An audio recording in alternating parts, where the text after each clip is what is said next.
I've spent my entire life being underestimated, I said, my voice steady as I looked across the polished mahogany boardroom table at my stepfather, Greg.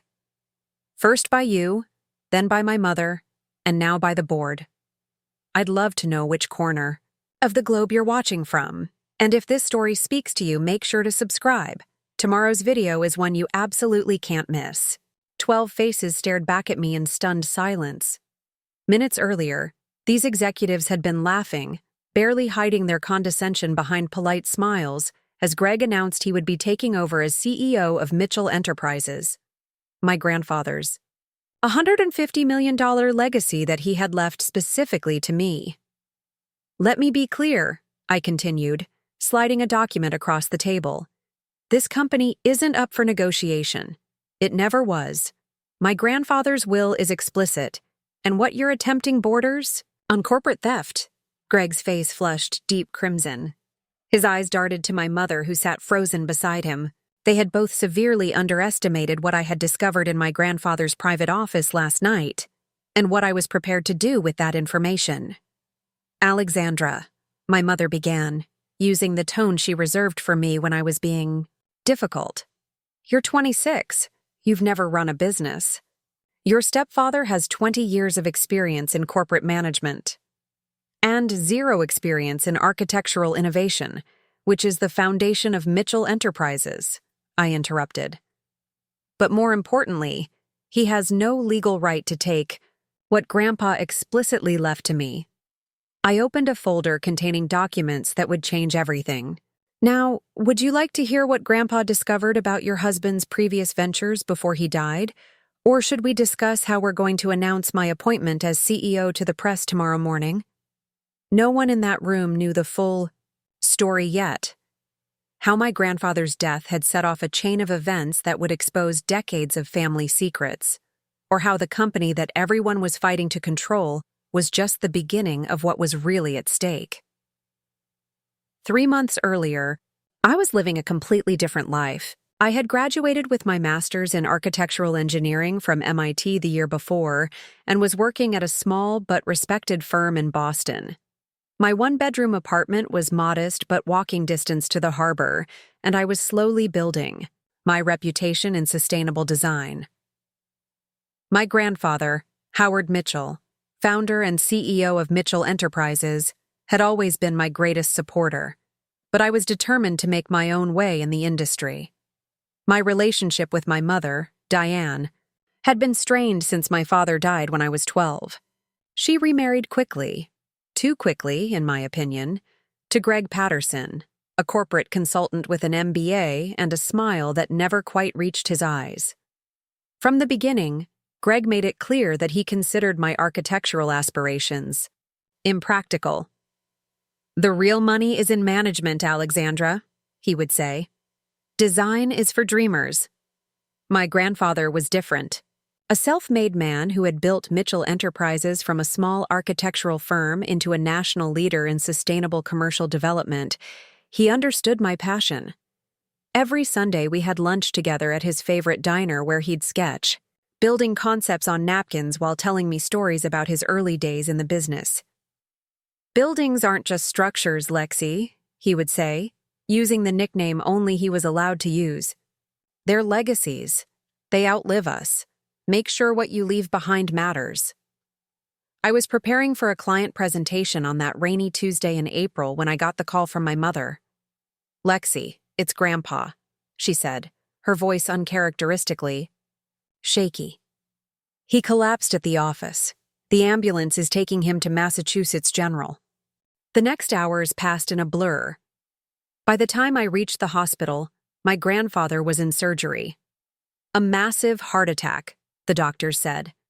They were doing everything they could. My mother and Greg were already there, huddled together in the private waiting room that Greg had somehow secured.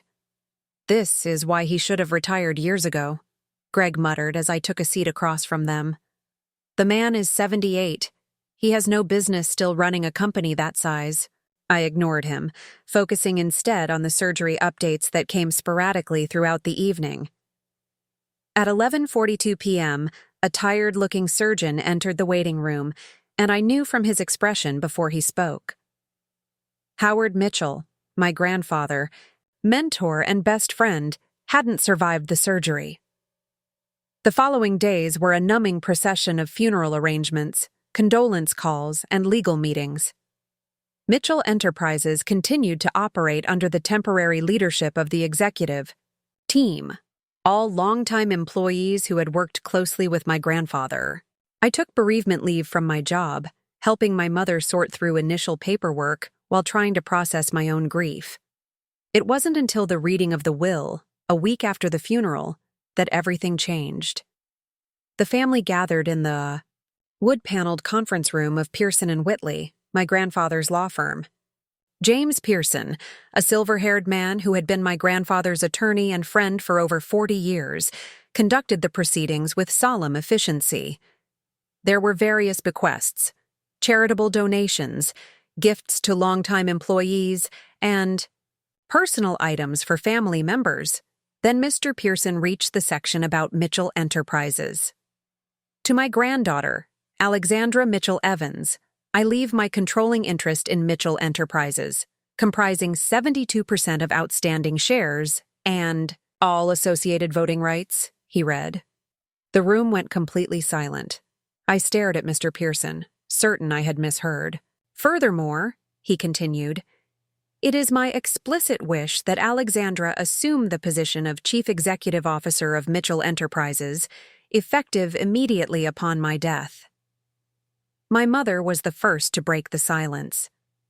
That's impossible, she said, her voice tight. Alexandra has no experience running a company. Howard must have been confused when he drafted this. Mr. Pearson looked at her over his reading glasses. I assure you, Diane, your father was of completely sound mind. We revised this will just 3 months ago, and he was very specific about his wishes. Greg leaned forward, his businessman persona firmly in place. James, surely there are provisions for a transition period, some kind of interim management until Alexandra is prepared? There are detailed instructions, Mr. Pearson acknowledged, turning a page. Howard has left comprehensive guidance for Alexandra, including recommendations for initial steps and key personnel who can support her transition.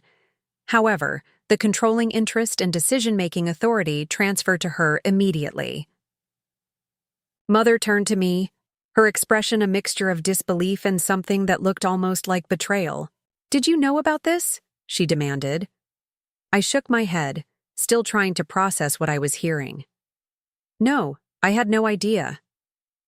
There must be some mistake, Greg insisted, his voice rising slightly. Howard and I had discussed succession planning. He understood the importance of experienced management. I'm afraid there's no mistake, Mr. Pearson said firmly. He turned to me. Alexandra, your grandfather left you a personal letter as well.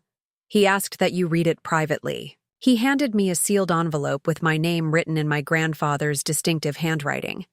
I took it numbly, still unable to fully comprehend what was happening. The remainder of the meeting passed in a blur of legal terminology and logistical details. When it concluded, my mother and Greg immediately requested a private moment with Mr. Pearson. I left the conference room in a daze, the envelope clutched in my hand. The firm's reception area was empty except for a young paralegal at the front desk. I found a quiet corner with a small seating area and carefully opened my grandfather's letter. My dearest Lexi, if you're reading this, then I've left this world a bit earlier than I'd planned. I'm sorry for that. There were still so many Sunday lunches I was looking forward to. You're probably shocked by what you've just learned. I wish I could see your face right now. You always did have the most expressive eyes. Just like your father, I need you to understand why I've made this decision. Mitchell Enterprises isn't just a company to me. It's my life's work, built on principles of innovation, sustainability, and integrity. These are values I see in you every day. I know you wanted to make your own way, and I've always respected that. But the truth is, Mitchell Enterprises needs you. Your vision, your training, and most importantly, your heart. The company is at a crossroads. The old ways of building are dying. The future belongs to those who can reimagine what architecture can be, and that's you, Lexi. There will be resistance. Your mother has never understood the business, and Greg has always seen it as nothing more than a balance sheet. They'll tell you you're not ready. Don't believe them. In my private office at home, the one with the drafting table, you'll find a hidden safe behind the Kresge building blueprint. The combination is your birthday. Inside is everything you'll need: documents, contacts, and information that will help you understand not just the company, but why this transition must happen now. I've arranged for support. Caroline Waters, my executive assistant, knows everything about the day-to-day operations. Joseph Chen, our chief operating officer, is brilliant and trustworthy. And James Pearson has complete legal documentation for anything you might need. Remember, what I've always told you, buildings are legacies. Mitchell Enterprises is my legacy, but now it's yours.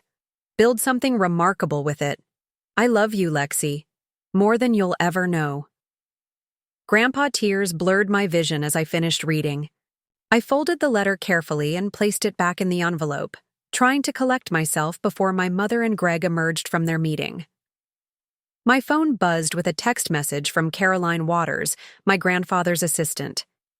Your grandfather instructed me to reach out after the will reading. When you're ready to talk, I'm here. A lot of love and effort went into bringing this story to life. If you're enjoying it, we'd be so grateful if you'd subscribe to our channel. Now, back to where we left off. I was about to respond when my mother and Greg appeared, their faces set in identical expressions of determination. We need to discuss this situation, my mother said.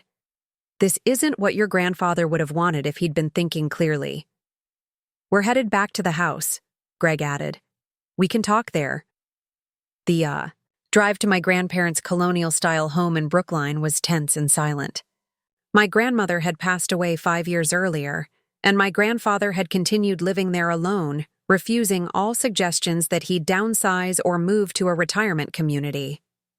As we entered the familiar foyer with its sweeping staircase, memories of childhood visits washed over me. The house had been my sanctuary after my father died, the place where I felt most understood and accepted. In the living room, my mother wasted no time. Alexandra, you need to be reasonable about this. Running a $150 million company isn't something you can just step into without experience. Your mother's right, Greg said, adopting the patient tone he used when explaining business realities to women. Mitchell Enterprises employs over 200 people. The responsibility is enormous. I thought of my grandfather's letter, tucked safely in my bag. Grandpa seemed to think I could handle it.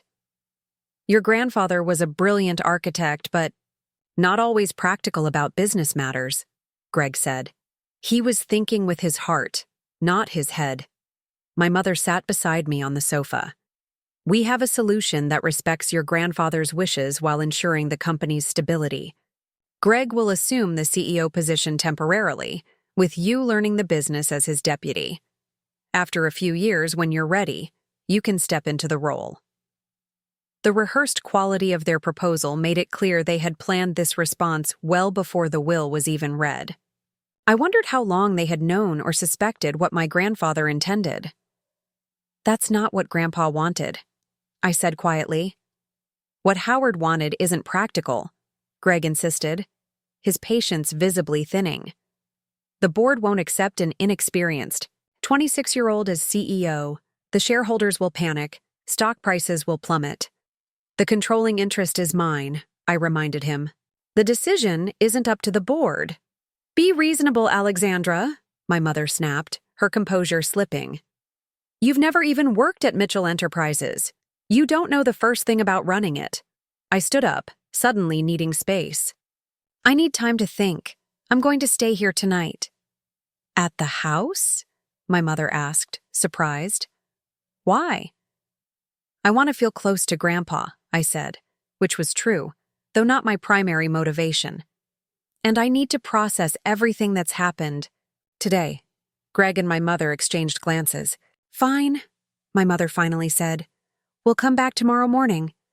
But Alexandra, please think carefully about what we've discussed. This isn't just about what you want. It's about what's best for everyone involved. After they left, the house felt eerily quiet. I wandered through the rooms, touching familiar objects. My grandfather's collection of architectural models, the family photos on the mantelpiece, the worn leather chair where he used to read. Eventually, I made my way to his private office at the back of the house. Unlike his corporate office downtown, which was modern and minimalist, this space reflected his true personality. Walls lined with blueprints and sketches, shelves overflowing with architectural books, and in the center, a large drafting table permanently covered with projects in progress. I found the Kresge building blueprint hanging exactly where my grandfather had indicated in his letter.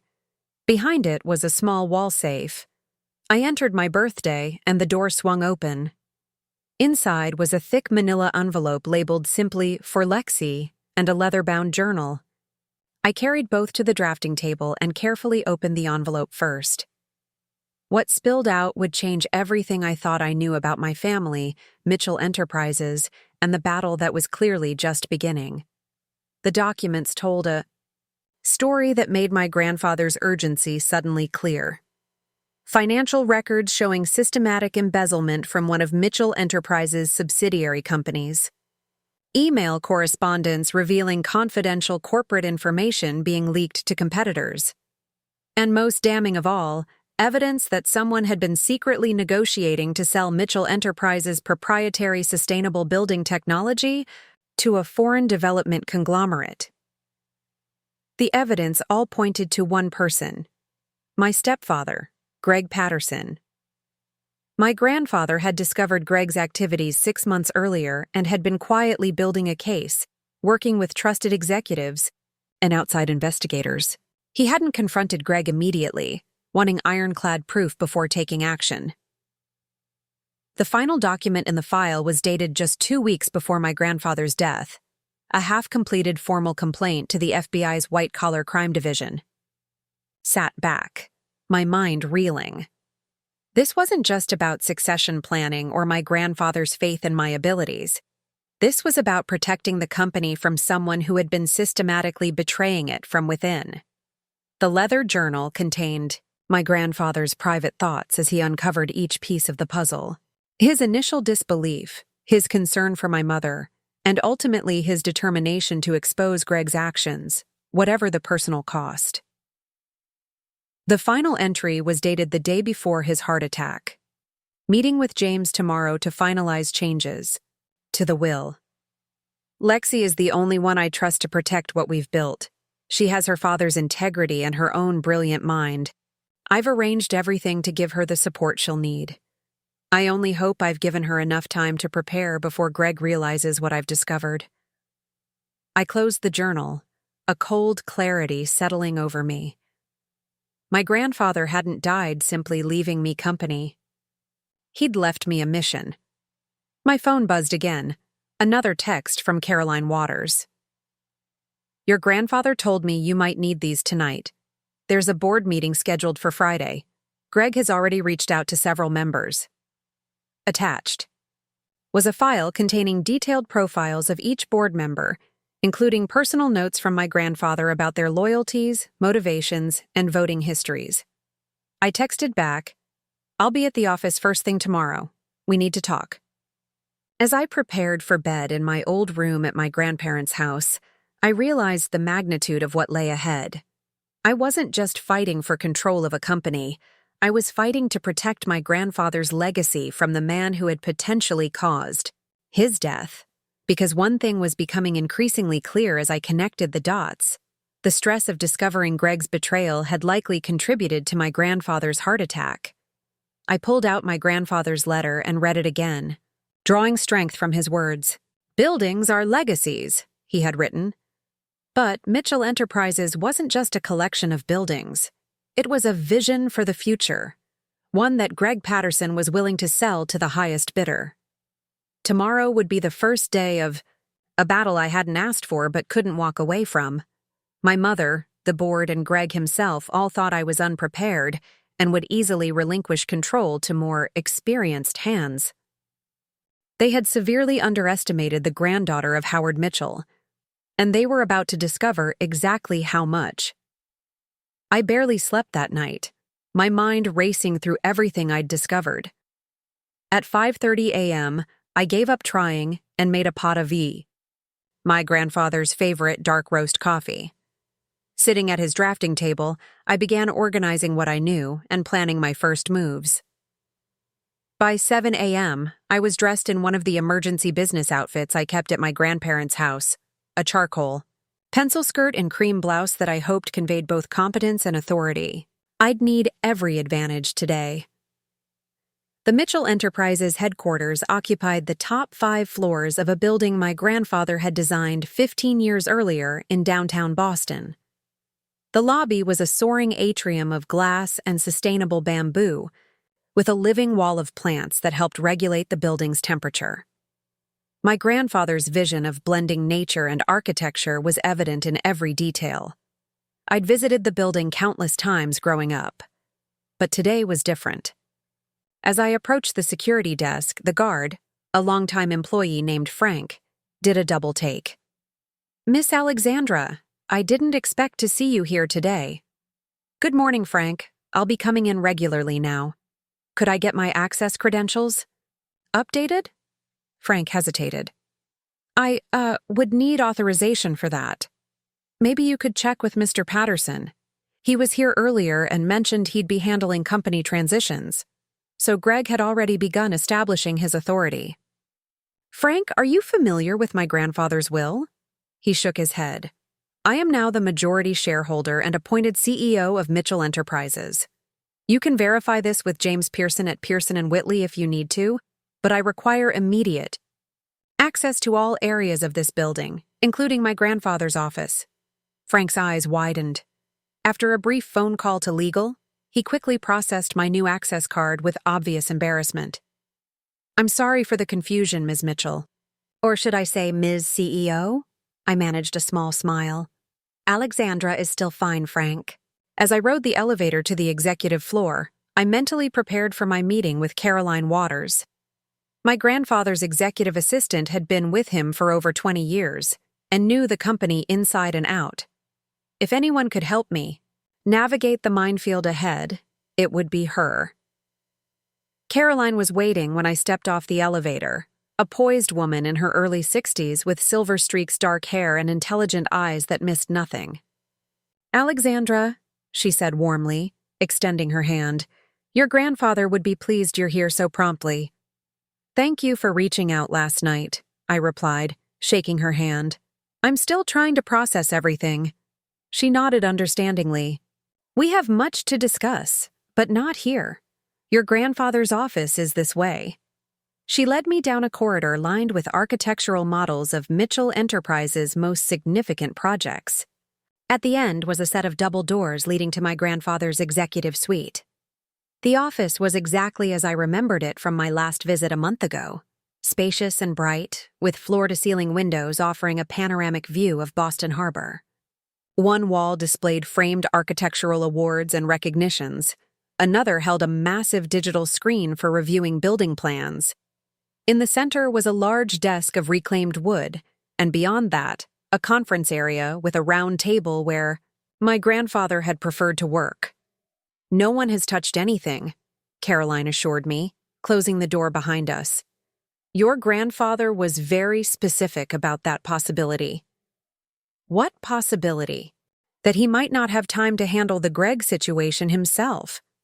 She gestured to the conference table. "Please, sit. We don't have much time before the executive team meeting at 9.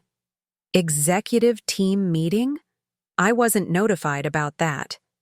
Caroline's expression tightened. "Greg called it late yesterday after speaking with several board members. He's presenting himself as the interim CEO, with your mother's backing, of course." I set my bag down and took a seat. "Tell me everything, Caroline. What exactly was my grandfather investigating about Greg?" For the next 45 minutes, Caroline filled in the gaps of what I'd discovered in my grandfather's files. Greg had joined Mitchell Enterprises' executive team 4 years ago, shortly after marrying my mother. Initially, he'd been hired to oversee financial operations for their international projects, a position my mother had pressured my grandfather to create. Your grandfather was reluctant, Caroline explained, but your mother insisted that the company needed someone with Greg's financial expertise. Howard finally agreed, partly to maintain peace in the family. Over time, Greg had expanded his influence, particularly in the company's sustainability technology division, the area developing proprietary building systems that made Mitchell Enterprises an industry leader. 9 months ago, Caroline had noticed discrepancies in financial reporting from one of the subsidiaries under Greg's supervision. She'd alerted my grandfather, triggering his private investigation. What he found disturbed him deeply, Caroline said, her voice lowering. Greg had been systematically siphoning both money and intellectual property. We believe he's been working with Meridian Global Development. The Chinese conglomerate? I asked, recognizing the name from industry news. Caroline nodded. They've been trying to replicate our sustainable building technology for years. Based on what your grandfather uncovered, Greg was planning to sell our proprietary systems directly to them, after positioning himself to take control of the company.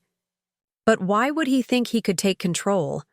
Even if Grandpa had retired, the shares would have gone to the family. Your mother, Caroline said simply. Greg convinced her that she should inherit the controlling interest as Howard's only child. He'd been working on her for years, suggesting that your grandfather was becoming less capable of running the company. I believe the plan was for your mother to inherit and immediately install Greg as CEO. The pieces were falling into place. So when Grandpa changed his will to leave everything to me instead, it derailed their entire plan, Caroline confirmed. Howard never told your mother about the investigation.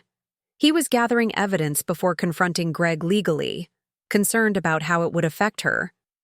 And now Greg is trying to get control anyway, despite the will. Exactly.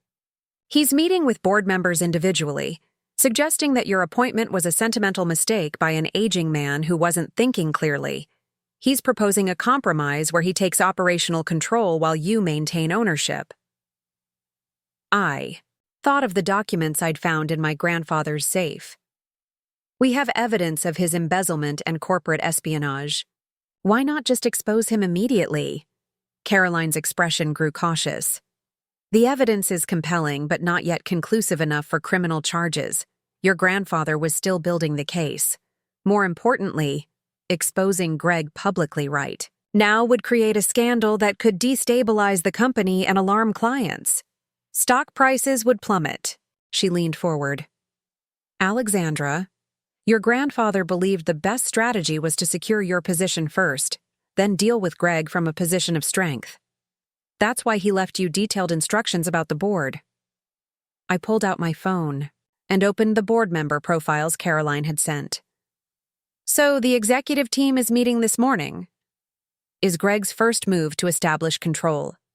He'll present himself as the natural interim leader during this difficult transition.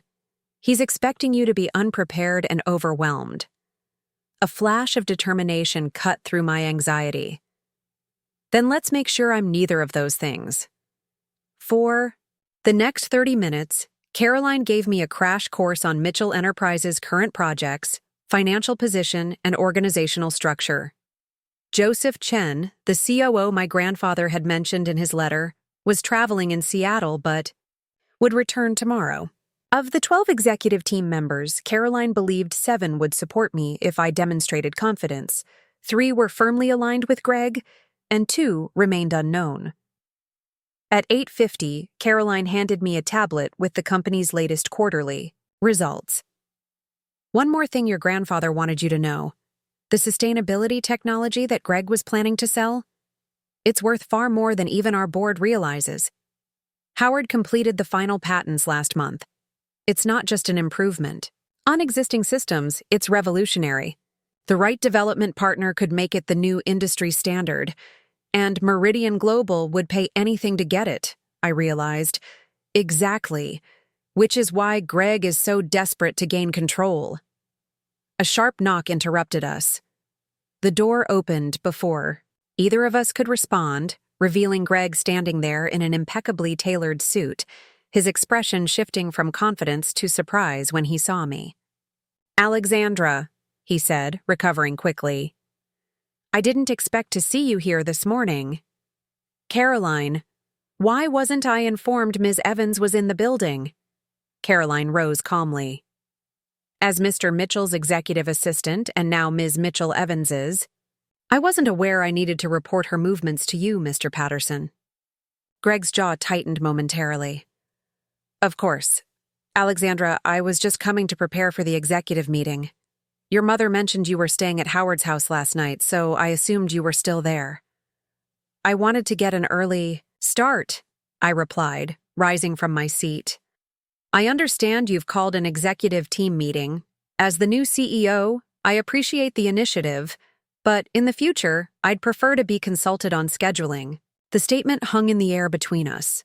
Greg's expression remained pleasant, but a muscle twitched in his cheek. "Alexandra, I think there's been a misunderstanding. While Howard's wishes regarding ownership are clear, the operational leadership of Mitchell Enterprises requires immediate attention. The board and I have discussed a transition plan that would— The board doesn't determine the CEO position when there's a controlling shareholder," I interrupted, my voice calmer than I felt. "But I'm happy to discuss transition plans with them directly. Shall we head to the meeting?" Greg's eyes narrowed slightly, but his smile remained fixed. Of course. The executive conference room was already filled when we arrived. 11 people sat around a large table, conversations stopping abruptly as I entered with Greg and Caroline. I recognized most of the faces from company events over the years, though I'd never worked directly with any of them. Greg immediately took control, stepping forward to make introductions. "Everyone, you know Alexandra Mitchell Evans, Howard's granddaughter. She's joining us this morning to observe as we discuss the transition plan." "Actually," I said, moving to the head of the table where my grandfather had always sat, "I'm here as Mitchell Enterprises' new chief executive officer, as specified in my grandfather's will. I appreciate everyone making time for this meeting, during what I know is a difficult period of adjustment for all of us." A ripple of surprise moved through the room. Several executives exchanged glances, while others studied me with newfound interest. Greg remained standing at the opposite end of the table, his expression carefully controlled. "Alexandra," he began, using the patient voice that always made me feel like a child, "everyone here respects Howard's wishes, but leadership transitions in companies of this size require careful planning. Your grandfather's passing was unexpected, and immediate decisions need to be made."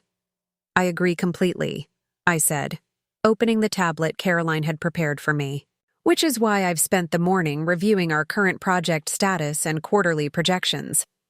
I'd like to start by addressing the Riverside development timeline concerns and the sustainability system implementation for the Chicago project. The next 2 hours were among the most challenging of my life. I drew on everything I knew about Mitchell Enterprises from my lifelong conversations with my grandfather, as well as my own architectural expertise. When technical questions arose about projects, I handled them confidently. This was, after all, my professional field. When financial or operational questions came up that I couldn't answer fully, I deferred to the appropriate team member or promised to address the issue in individual follow-ups. Greg attempted several times to undermine my authority, highlighting areas where decisions had been pending before my grandfather's death and suggesting they needed immediate resolution that perhaps I wasn't prepared to provide. Each time, I redirected the conversation, demonstrating knowledge where I had it and delegating where appropriate. By the meeting's end, the room's energy had shifted subtly. Not everyone was convinced, but I could see that some of the skepticism had turned to cautious acceptance. I wasn't the unprepared granddaughter they'd expected. "Thank you all for your time and insights," I concluded. I'll be scheduling individual meetings with each of you over the next few days to better understand your departments and priorities. In the meantime, all major decisions will continue to require executive approval, mine specifically. Caroline. We'll distribute the updated authorization protocols this afternoon. As the team filed out, several members stopped to introduce themselves more personally or offer condolences about my grandfather. Greg remained seated, his expression unreadable as he watched these interactions. My mother, who had texted me repeatedly throughout the meeting, would be furious when she learned how it had gone. When only Greg, Caroline, and I remained, Greg finally spoke. That was an impressive performance, Alexandra. Howard would have been proud of your determination. It wasn't a performance, Greg. I'm taking the responsibility my grandfather entrusted to me seriously. He leaned back in his chair, studying me. You know, your mother is very concerned about the stress this is placing on you. She only wants what's best for the company and for you. I appreciate her concern, but I'm capable of determining what's best for myself. As for the company, that was my grandfather's decision to make. Greg's facade of concern hardened slightly. Howard made that decision without consulting the family or the board. It puts everyone in a difficult position. The only person in a difficult position, I replied evenly, is someone who expected to take control of a company that was never theirs to claim. Something dangerous flashed in Greg's eyes before his expression smoothed again. I see Caroline has been sharing Howard's perspectives. I'd be careful about forming opinions based on an assistant's gossip. Caroline, who had been quietly organizing notes at the side of the room, looked up sharply. Greg rose from his chair, buttoning his jacket. This isn't over, Alexandra.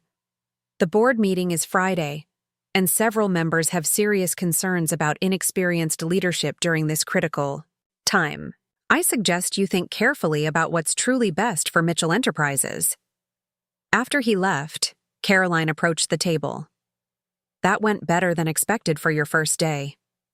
I exhaled slowly, finally allowing myself to feel the tension that had been building. Maybe, but Friday's board meeting will be the real test, and Greg isn't going to waste time before then. No, he won't, she agreed. He'll be working with the board members individually, particularly the three who have consistently supported him, Reynolds, Blackwell, and Torres. I opened the board profiles again. Then I need to speak with the others first, especially those my grandfather indicated were solidly in his corner. Caroline nodded. I'll arrange meetings immediately. But, Alexandra, there's something else you should be prepared for. What's that? Your mother. Greg will tell her exactly how this meeting went, and she'll be here soon. She's never understood the business side of Mitchell Enterprises, but she's always been protective of what she considers her inheritance. I thought about my relationship with my mother, the distance that had grown between us after my father died, her quick remarriage to Greg, and her gradual alignment with his worldview. She hadn't just remarried. She had reconstructed her entire identity around her new husband's ambitions. I need to speak with Joseph Chen as soon as he returns from Seattle, I said, refocusing on immediate priorities. And I want to review all communication between Greg's office and Meridian Global Development for the past year. I'll have IT pull those records, but Greg will be notified of the request. Good, I said, making my decision. Let him know. It's time he understands that I'm not just sitting in this chair temporarily. Caroline smiled slightly. Your grandfather said you had steel in your spine. I'm beginning to see it. As if on cue, my phone rang. My mother's name flashed on the screen. I need an hour before I speak with her, I told Caroline. Tell her I'm in meetings until noon. And Caroline? Thank you. I know your loyalty was to my grandfather, but I appreciate your help today. My loyalty was to Howard, she confirmed. But it's also to Mitchell Enterprises and what it stands for. Your grandfather believed you were the right person to protect. That legacy. She paused. I hope he was right.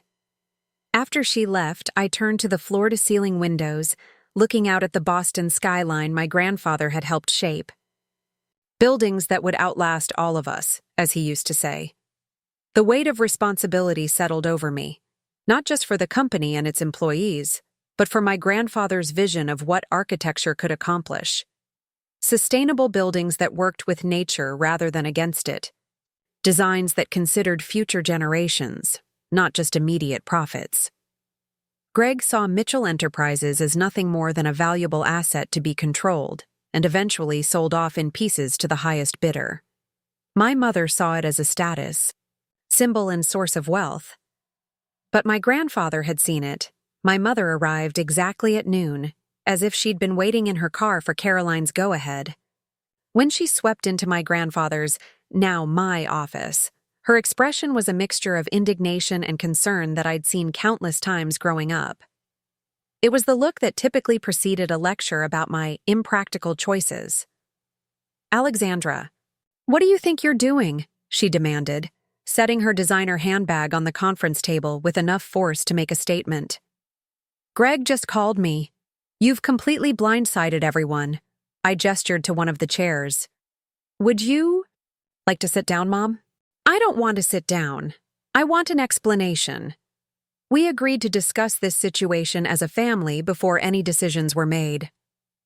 "No," I corrected her, keeping my voice level.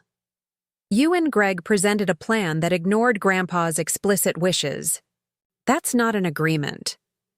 My mother's perfectly maintained facade cracked slightly. "You have no idea what you're getting yourself into. This company isn't some small architectural firm where you can design pretty buildings. It's a complex international business with hundreds of employees and millions in contracts. Greg is trying to help you." "Greg is trying to help himself," I replied. "And I think you know that deep down." She flinched as if I'd slapped her. "That's unfair and untrue. Greg has been nothing but supportive of this family. He's the one who encouraged your grandfather to expand internationally, which doubled the company's value. He's the one who modernized the financial systems. He's the one who's been embezzling from the Sustainable Technology Division and negotiating to sell our proprietary systems to Meridian Global Development." I finished for her. The color drained from my mother's face. "What are you talking about? That's absurd." I opened my drawer and removed copies of some of the documents I'd found in my grandfather's safe. Bank transfers, emails, meeting notes, and slid them across the desk. Grandpa had been investigating Greg for months.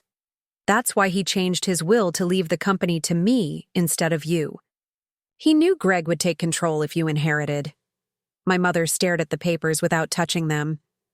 These could be anything. Context can be manipulated."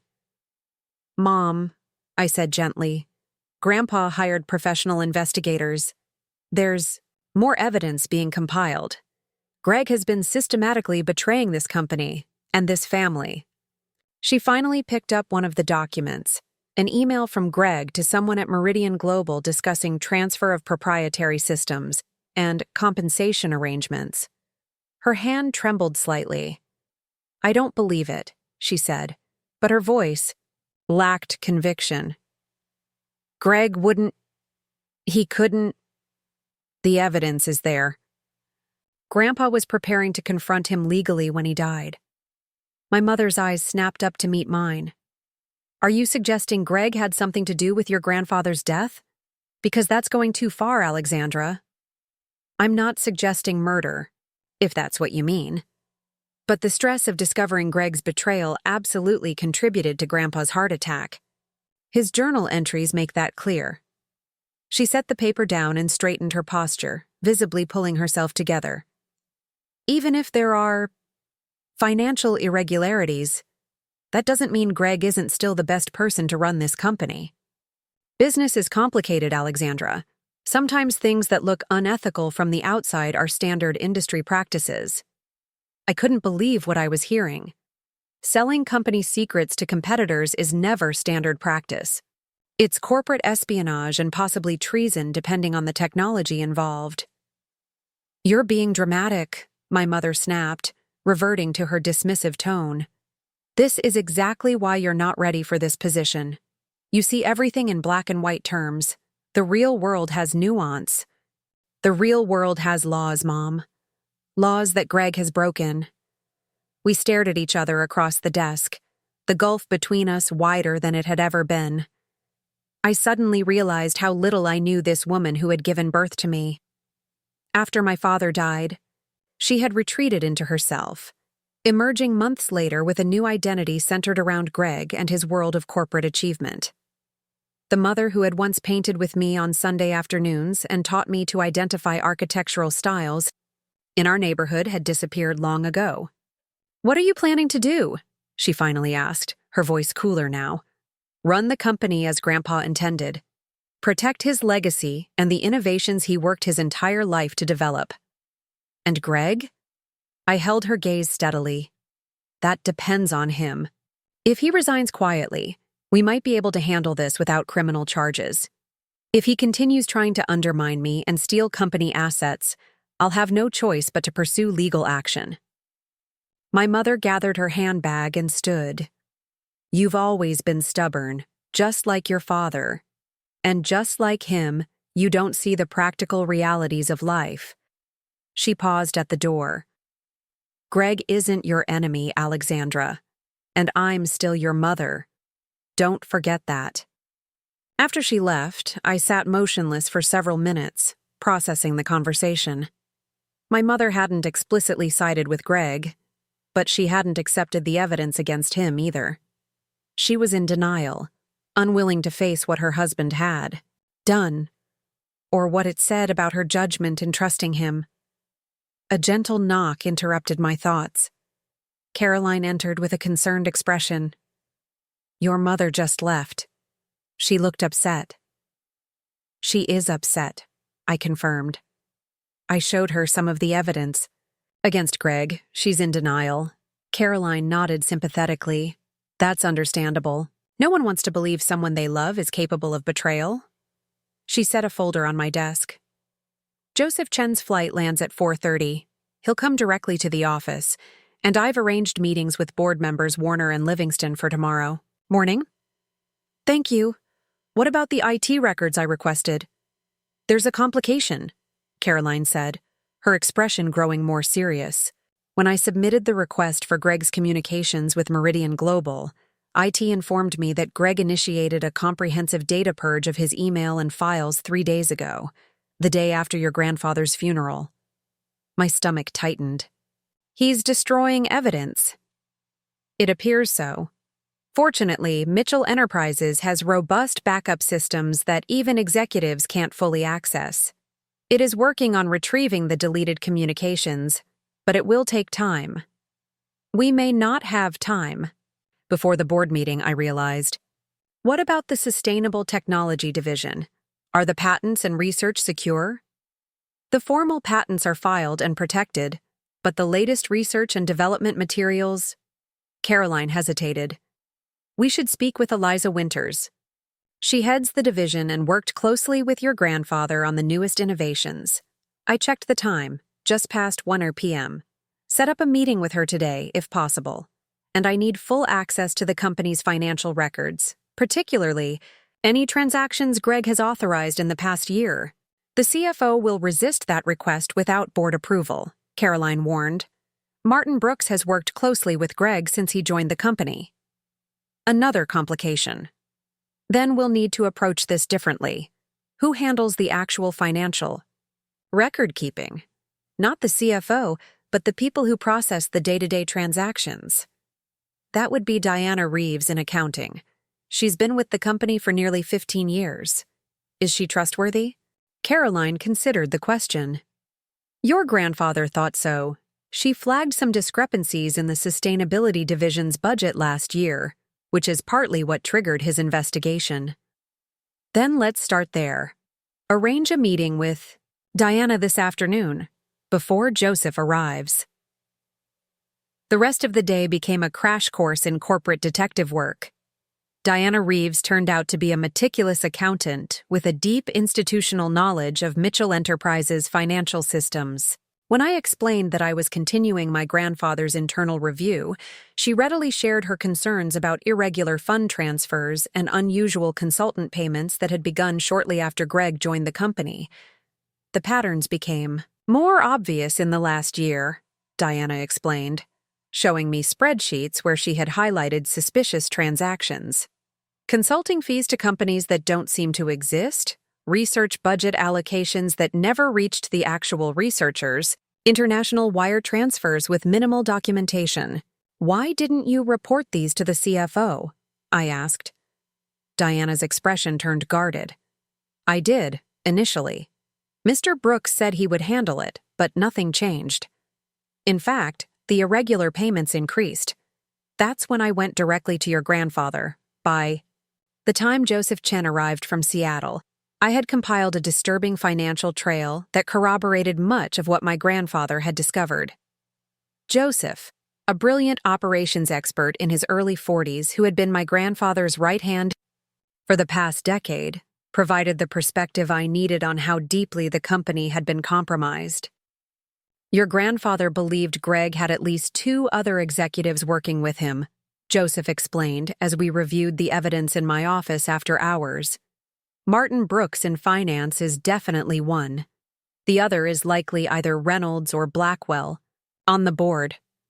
So I'm facing opposition not just from Greg, but from an embedded network, I said, the magnitude of the challenge becoming clearer. Joseph nodded gravely. Mitchell Enterprises isn't just a company, Alexandra.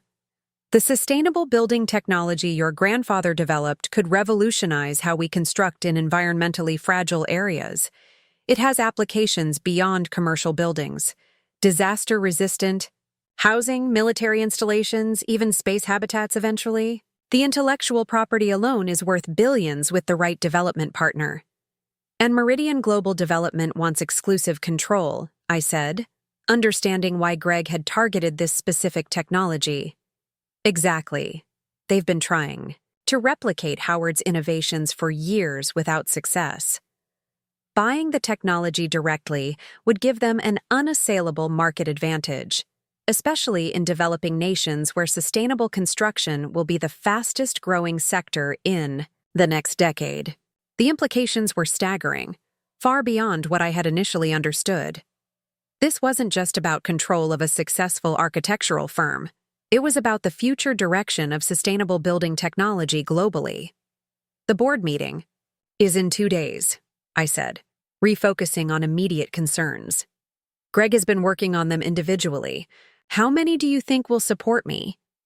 Joseph considered the question carefully. With the evidence we have now, maybe 6 of the 12. It's not just about the facts, Alexandra. These are relationships built over years. Some board members have known Greg socially for decades. They've golfed together, vacationed together, their wives are friends with your mother. And I'm the unknown granddaughter who designs buildings but has never run a company, I added ruefully. You're also Howard Mitchell's chosen successor, Joseph reminded me. That carries significant weight with the old guard who respected your grandfather. The key will be convincing them that you're not just a placeholder, but a genuine leader, with a vision for the company's future. Our strategy session was interrupted by Caroline, who entered with an expression of barely contained alarm. We have a problem, she announced. Greg just called an emergency board meeting for tomorrow morning, at 9 a.m. He can't do that, I protested. I'm the CEO. Technically, any 3 board members can call an emergency meeting with 24 hours' notice. Greg has convinced Reynolds, Blackwell, and Torres that there's an urgent leadership crisis requiring immediate action. Joseph swore under his breath. They're moving faster than we anticipated. This is about getting a board vote on interim leadership before we can secure enough support. Can they actually remove me as CEO? I asked, trying to understand the corporate governance implications.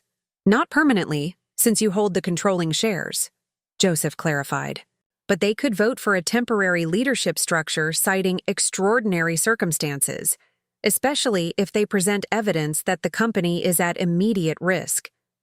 What kind of evidence? Caroline and Joseph exchanged glances. They don't need much, Caroline said carefully.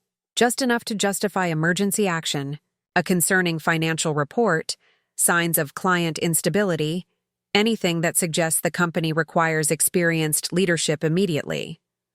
They'll manufacture something, Joseph added. The question is, what and how credible will it be? I thought, about the information we'd gathered throughout the day. If they're moving this aggressively, they must be worried about what we've discovered. Let's use that. Caroline, contact every board member right now. Tell them I've uncovered significant financial irregularities that will be presented at tomorrow's meeting, and that it's imperative they attend in person, not by proxy. What financial irregularities will you present? Joseph asked. We have suspicions and patterns, but not definitive proof yet. We have enough to raise serious questions, I said, thinking through the strategy. We don't need to prove criminal activity tomorrow. We just need to create enough doubt about Greg's management to prevent them from installing him as interim CEO. I turned to Caroline. We need Eliza Winters from the Sustainability Division, first thing tomorrow, and Diana from Accounting. They both need to be prepared to present their concerns directly to the board. Caroline nodded and left to make the arrangements. Joseph remained, studying me with newfound respect. You know, Howard told me once that you had better instincts for this business than anyone realized, including yourself. I hope he was right, I said, feeling the weight of tomorrow's confrontation. Because I'm making this up as I go. Joseph smiled slightly. That's how most good leaders operate, especially in a crisis. The difference is whether they admit it. After Joseph left, I remained in the office, reviewing everything we'd gathered and preparing for tomorrow's showdown. Around midnight, as I was organizing my presentation materials, my phone lit up with a text from an unknown number. Be careful who you trust. Not everyone at Mitchell is who they appear to be. Some of your grandfather's allies have already switched sides. The cryptic warning sent a chill through me. I tried calling the number, but it went straight to voicemail with no identifying message. I forwarded the text to Joseph with a question mark. His response came quickly. Keep this to yourself for now. We'll discuss it in the morning. I barely slept that night on the small couch in my grandfather's office, my mind cycling through possible scenarios for the morning's meeting. By 6 a.m., I was already reviewing financial documents with Diana, who had arrived early at my request. Eliza Winters joined us at 7, bringing detailed records of the Sustainability Division's research and development activities and disturbing news. Someone accessed the secure server containing our latest test results last night, she reported, her expression grave. The access was authorized using Greg's credentials, but at 2 a.m., when he was supposedly in New York meeting with investors. What exactly was accessed? I asked. Everything, Eliza said simply.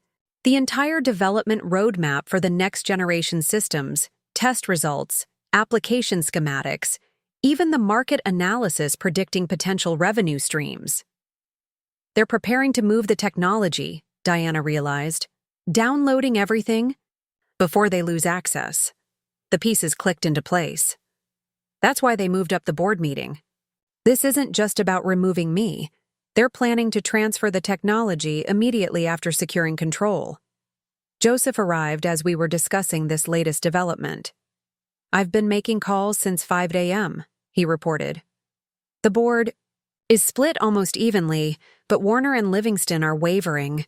They respect your grandfather but are concerned about stability. Then we need to show them the real threat to stability isn't me. It's Greg, I said, a plan forming. Diana, can you access the server logs showing last night's download activity?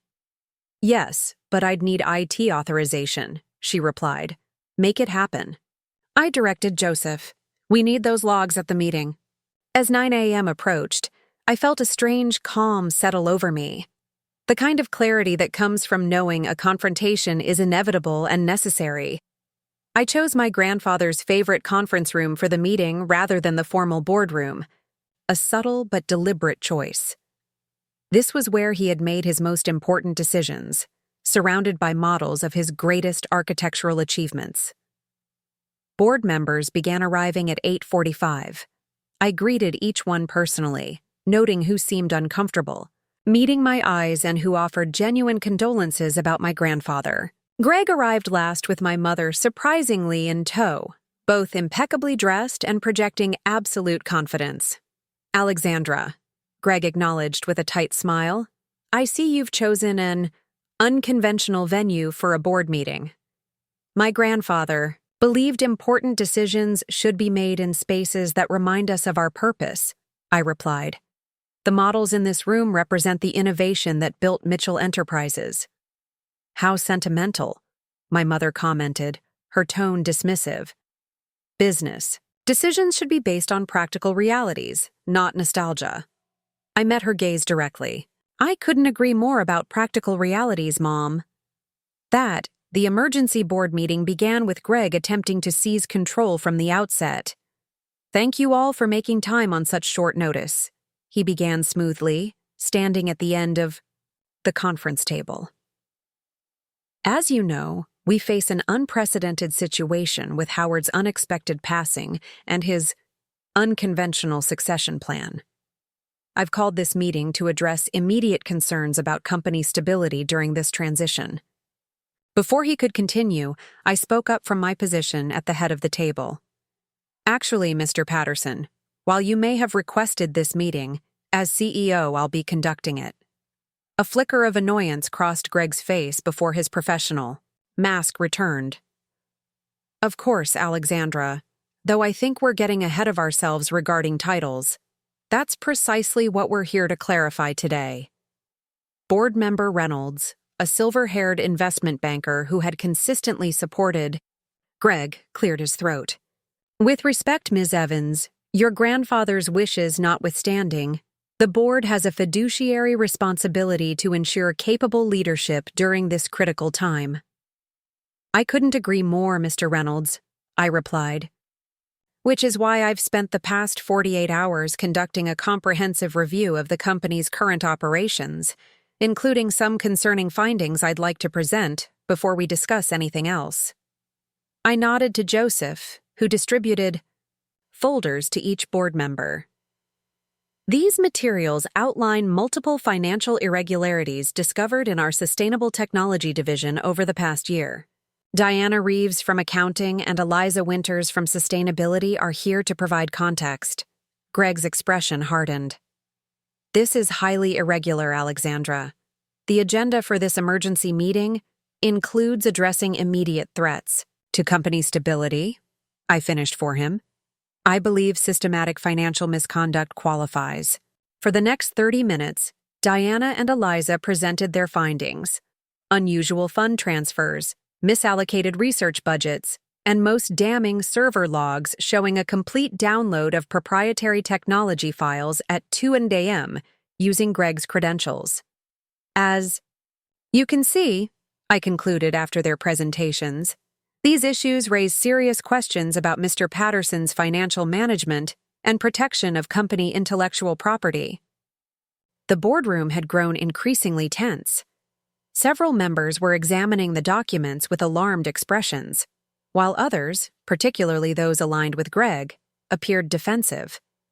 Greg had remained surprisingly composed throughout the presentation. When I finished, he smiled slightly and addressed the board with absolute confidence. "I appreciate Alexandra's enthusiasm in her new role, but what you've just seen is a perfect example of why experience matters in leadership positions." He produced his own folder and began distributing documents. These financial transfers were all authorized as part of our international expansion strategy, which I presented to this board last quarter. The consulting fees were for specialized security testing on our systems, tests that Alexandra's selective presentation conveniently omitted. He turned to Eliza. "As for the server access, yes, I was reviewing our sustainability research remotely, while in New York. My assistant can confirm I was working late in my hotel room preparing for today's investor meetings." Each explanation sounded reasonable, particularly to board members unfamiliar with the technical details. I could see uncertainty replacing the alarm on several faces. Furthermore, Greg continued smoothly. These baseless accusations highlight exactly why we need experienced leadership during this transition. Alexandra is understandably emotional after her grandfather's passing and eager to assert authority, but her actions demonstrate a concerning impulsiveness and lack of corporate understanding. My mother, who had remained silent until now, spoke up. I love my daughter, but I have to agree with Greg. Alexandra has always been headstrong, just like her father was. Howard indulged that quality, but in a CEO, it creates unnecessary risk. The personal attack from my own mother stunned me momentarily. Before I could respond, Joseph intervened. With respect, Mrs. Patterson, these aren't baseless accusations. The server logs clearly show full system access and complete data extraction, far beyond what would be needed for casual review. And the transfers to Meridian Global Development's subsidiary companies are part of our preliminary discussions for potential joint ventures in Asia, Greg interrupted.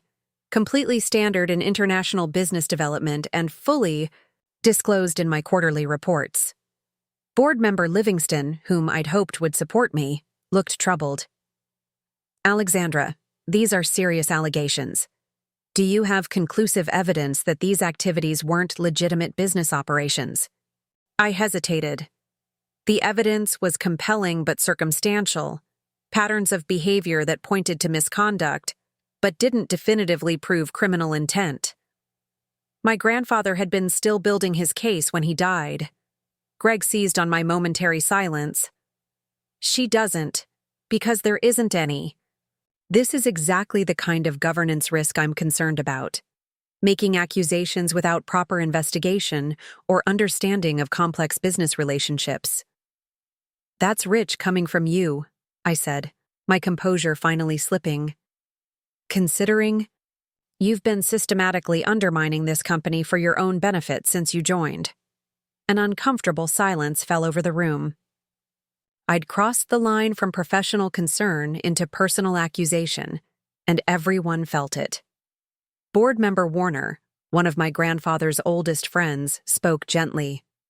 Alexandra, we all understand this is a difficult time. Perhaps it would be best if we took a short recess before continuing. I recognized the suggestion for what it was, a chance for me to regain my composure. I nodded stiffly, and the board members filed out, leaving me alone with Joseph and Caroline. That could have gone better, Joseph said quietly. He was prepared. For everything, I replied, frustration evident in my voice. It's like he knew exactly what we would present. Caroline's expression was grave. He may have. Remember that text you received last night? Someone inside the company could be feeding him information. The thought was unsettling. So what now? He's managed to make me look emotional and unprepared, exactly as he planned. We need something definitive, Joseph said. Something that can't be explained away as normal business operations. My phone buzzed with a text from Diana, who had left immediately after her presentation. Server room, ASAP, found something. I need to go, I told Joseph and Caroline. Stall the board, if they return before I do. I found Diana in the company's main server room, frantically working at a terminal while the IT director, Marcus Reed, looked over her shoulder with an expression of growing alarm. What did you find? I asked. Marcus turned to me. Ms. Evans, we've identified the source of last night's data extraction. It wasn't just a download. It was a complete mirroring of our proprietary technology database to an external server. Can you trace where it went? That's the thing, Diana said, pointing to the screen. The destination was masked, but not completely. We found fragments of the receiving address. She highlighted a sequence of numbers and letters. This IP address range belongs to a server farm in Beijing commonly used by Meridian Global Development, I finished, recognizing the name from my research. Marcus nodded grimly. After seeing this, I did a deeper scan of our systems. There's evidence of an unauthorized backdoor access point that was created 3 months ago. It would Allow someone with the right credentials to extract data without triggering our regular security protocols. When was it created exactly? I asked, a suspicion forming. Marcus checked the logs. March 17th. The day after Grandpa confronted Greg about the financial discrepancies, I said, remembering the timeline from my grandfather's journal. This, is it? Proof that he's been extracting company secrets. There's more, Diana added. I reviewed the external wire transfers again after the meeting.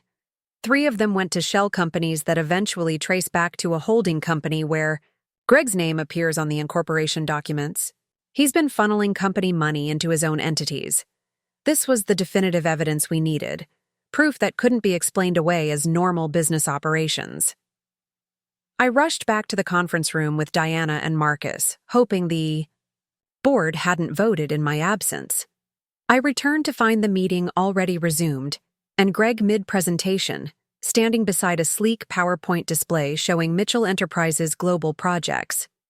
Which is why a smooth leadership transition is essential to maintaining client confidence, he was saying. I propose a 6-month interim leadership structure with myself as acting CEO, while Alexandra works with the executive team to learn the business from the ground up. Several board members were nodding in agreement. My mother sat beside Greg, looking pleased with how the meeting was progressing. I apologize for interrupting, I said firmly. But we have critical new information. That affects this discussion. I nodded to Marcus, who quickly connected his laptop to the presentation system. Within moments, the server logs and tracing data filled the screen, along with the connection to Meridian Global and the shell company documentation. As you can see, I explained, my voice steady, our systems were compromised last night in a way that can't be explained as routine business operations. Proprietary technology was extracted to servers associated with Meridian Global Development, and we've discovered financial transfers to shell companies personally connected to Mr. Patterson. The room erupted in concerned murmurs. Greg's composed facade finally cracked, his expression darkening as he realized the evidence was damning. This is absurd, he snapped. You're manipulating technical data that most people in this room don't understand to create suspicion. These connections are circumstantial at best. Board member Torres frowned. Greg, an unauthorized data transfer to a Chinese competitor doesn't sound circumstantial to me. And your name on the shell company documentation? Warner asked, his earlier sympathy for me now replaced with concern about Greg's actions. Greg looked to my mother for support, but even she appeared shaken by the evidence. He switched tactics immediately. Even if there are security concerns, which I maintain are being misrepresented, that's all the more reason why experienced leadership is essential right now. Alexandra has been CEO for precisely 2 days and has already created chaos with unsubstantiated accusations and amateur investigations. Before I could respond, the boardroom doors burst open. 2 men in dark suits entered, followed by a woman who flashed a badge. Federal Bureau of Investigation, she announced. I'm Special Agent Teresa Mendez. We have a warrant to seize certain electronic devices and documents related to an ongoing investigation into corporate espionage and wire fraud. The room fell completely silent. Agent Mendez approached Greg directly. Gregory Patterson? We'd like you to accompany us to answer some questions regarding unauthorized transfers of proprietary technology to foreign entities. Greg's face was drained of color. This is outrageous. I'm the CFO of this company. You can't just... Actually, I'm the CEO, I corrected automatically, still processing the FBI's sudden appearance. We have a warrant, Mr. Patterson, Agent Mendez continued impassively. You can come voluntarily, or we can place you under arrest. Your choice. Mother stood up, visibly shaking. This is ridiculous. My husband is a respected executive. Who authorized this? Agent Mendez glanced at me briefly before addressing the room. This investigation began based on evidence submitted by Howard Mitchell approximately 1 month before his death. We've been building our case since then. The revelation hit me like a physical blow. Grandpa hadn't just been gathering evidence for the company. He'd already taken it to the FBI. The investigation had been in progress all along. As the agents escorted a protesting Greg from the boardroom, the remaining board members sat in stunned silence. My mother looked utterly lost, her carefully constructed world crumbling before her eyes. "I think," Board Member Warner said finally, breaking the silence, "that this emergency meeting has served its purpose, though not in the way some expected. I move that we formally recognize Alexandra Mitchell Evans as Chief Executive Officer of Mitchell Enterprises, as per Howard's legally executed will." The vote was unanimous. Even Reynolds and Blackwell, Greg's strongest allies, recognized that opposing me now would associate them with whatever illegal activities the FBI was investigating. As the board members filed out, subdued and shaken, my mother remained seated, staring blankly at the space Greg had occupied. "Did you know?" she asked when we were alone. "Did you know the FBI was investigating?" "No," I answered honestly. "I knew Grandpa was building a case, but not that he'd already involved federal authorities." She nodded slightly, still not meeting my eyes. "He never trusted Greg. I thought it was just generational differences. Old school versus new school business approaches." She laughed hollowly. I was so certain I knew better. I didn't know what to say. This woman who had been so quick to dismiss my capabilities, so eager to hand my grandfather's legacy to her husband, now seemed suddenly small and vulnerable. "What happens now?" she asked. "I don't know exactly," I admitted. "The FBI will investigate. Greg will probably be charged. The company will continue operating." "I meant with us," she clarified softly. "What happens with us now, Alexandra?" It was the question I wasn't prepared for. Through all my strategizing about the company, I hadn't considered the personal fallout, the broken relationship with my only remaining parent. "I don't know that either," I said finally. The victory over Greg should have felt triumphant, but as I watched my mother struggle to process the betrayal of her husband and her own misjudgment, I felt only a hollow ache. Winning the company had cost me the last fragments of family I had left. In the days that followed, Mitchell Enterprises was rocked by the scandal. The FBI investigation expanded to include Martin Brooks, the CFO, and board member Reynolds, both implicated in Greg's scheme to sell company technology. Clients called with concerns, employees whispered in corridors, and reporters camped outside the building hoping for statements. Through it all, I maintained a calm exterior, reassuring stakeholders and directing the executive team through the crisis. But each night, alone in my grandfather's house, the weight of everything threatened to crush me. 1 week after the board meeting, I hit my breaking point. The FBI had seized additional company servers, disrupting ongoing projects. 3 international clients had put their contracts on hold pending resolution of leadership issues. The stock had dropped 17%, and my mother had stopped taking my calls entirely, retreating to a friend's vacation home in Maine. At midnight, sitting in my grandfather's home office surrounded by case files and crisis management plans, I finally allowed myself to cry. For the grandfather I'd lost, for the mother who couldn't see past her own pride, for the innocent employees caught in the crossfire of Greg's betrayal, and for the staggering responsibility I now carried alone. The company I'd fought so hard to protect was now more vulnerable than ever.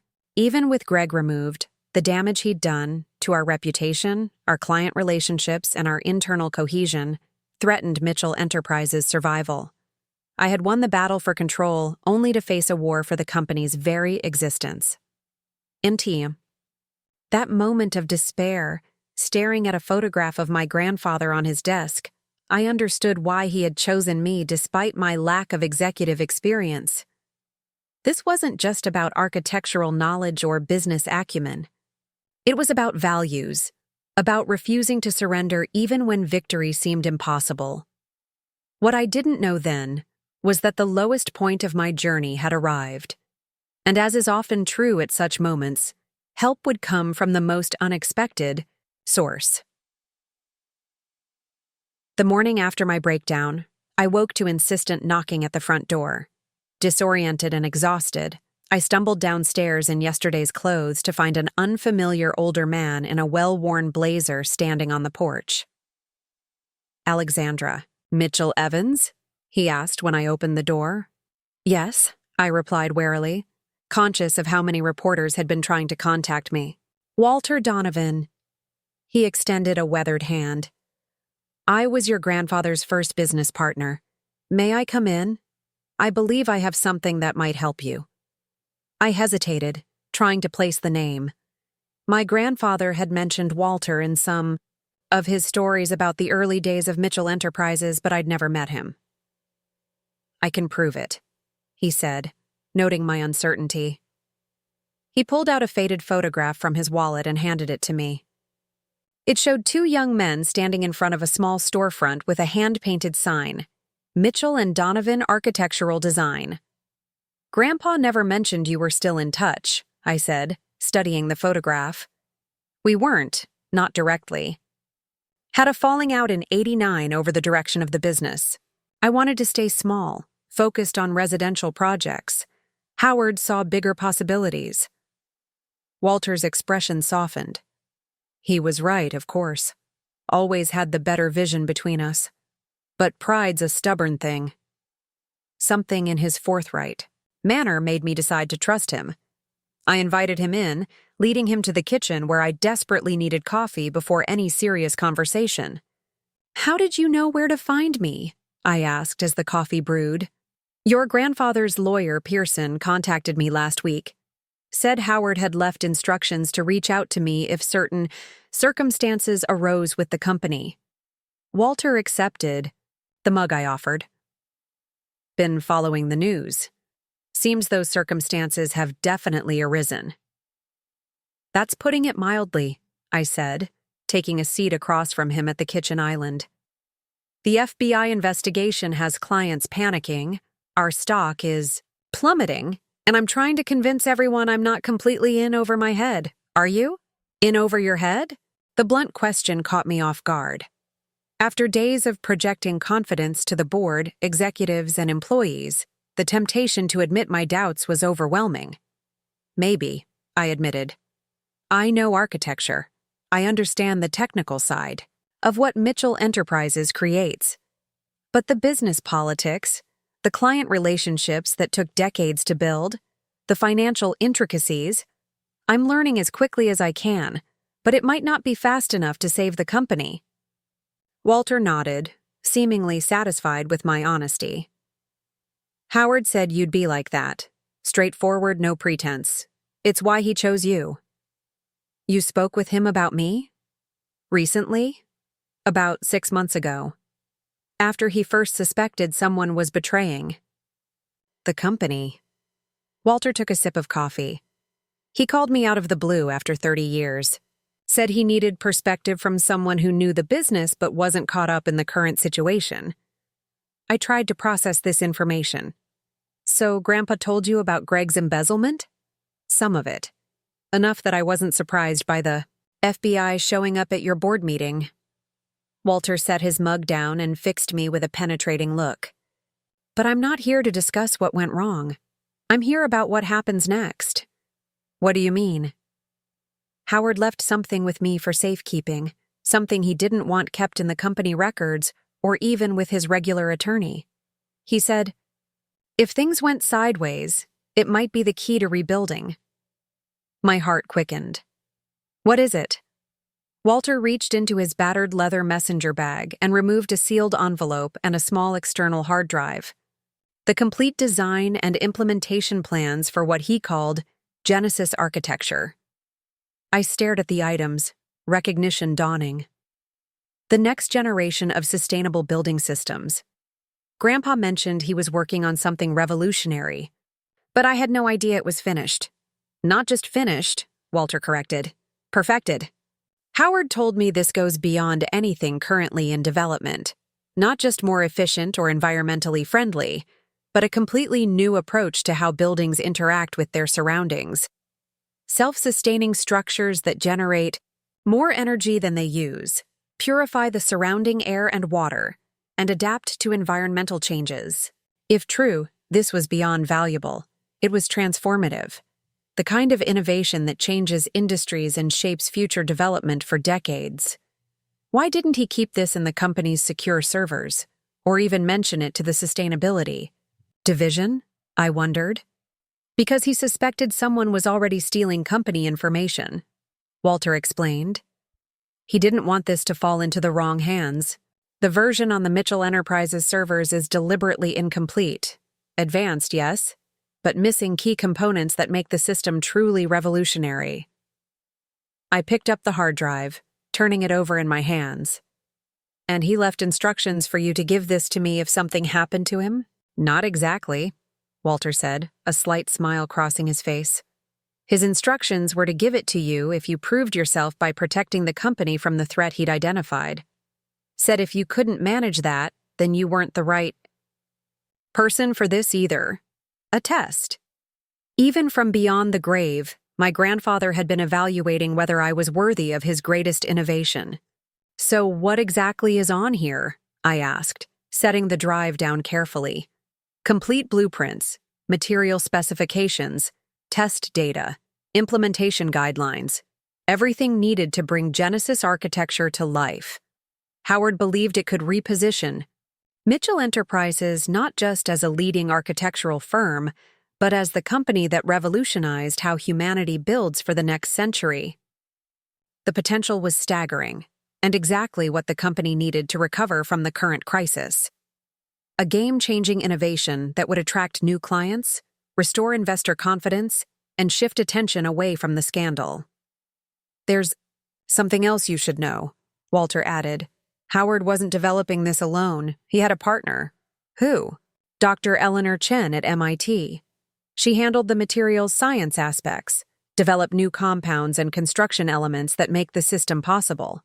She doesn't have the complete architectural applications, and you don't have the material formulations. You need each other to make this work. Chen, I repeated, the name sounding familiar. Any relation to Joseph Chen, our COO? His mother, Walter confirmed. Though from what Howard told me, they haven't spoken much in recent years. Professional. Disagreement of some kind.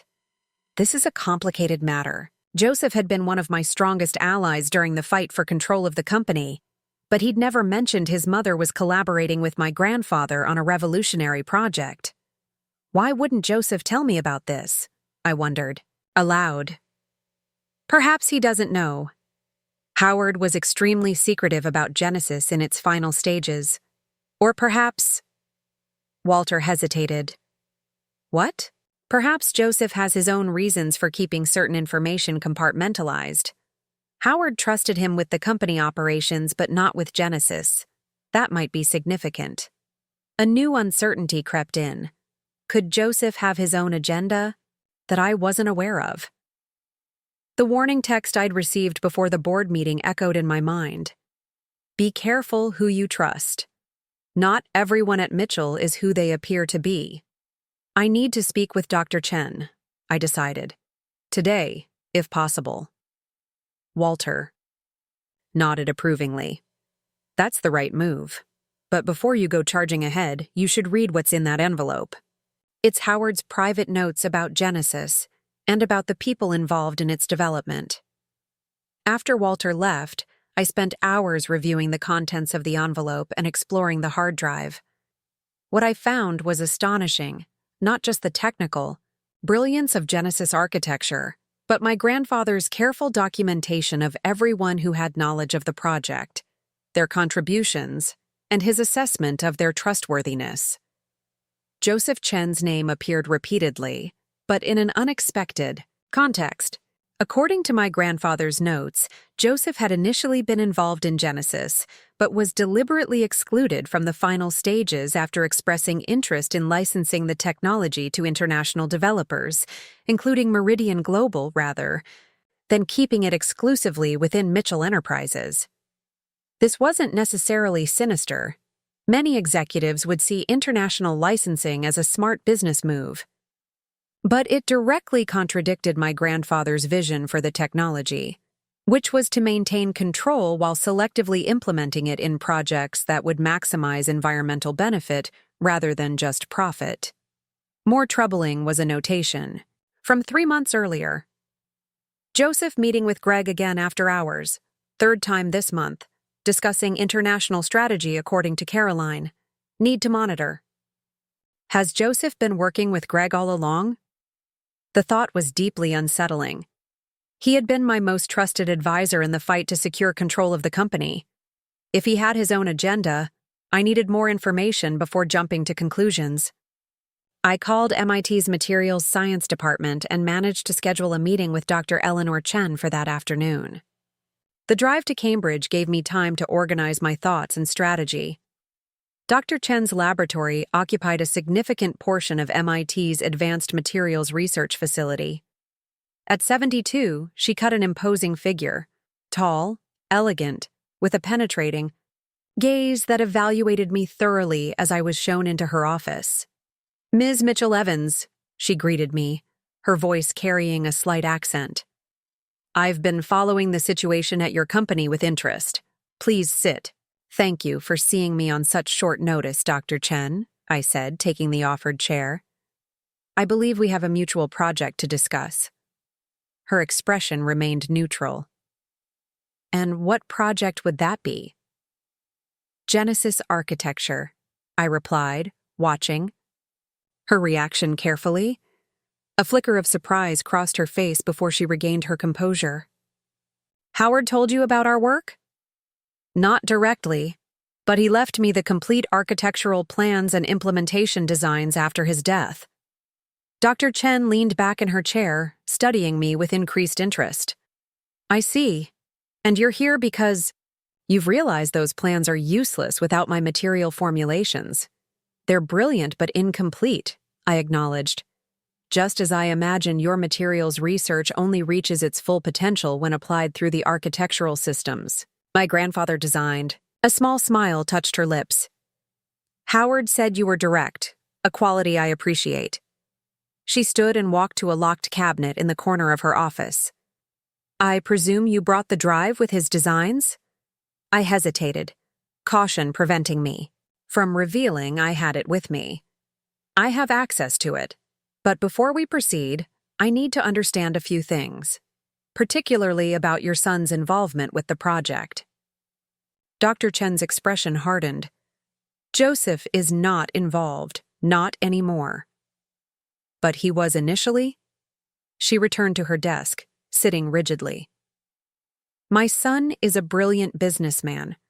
What he lacks is vision beyond quarterly profits.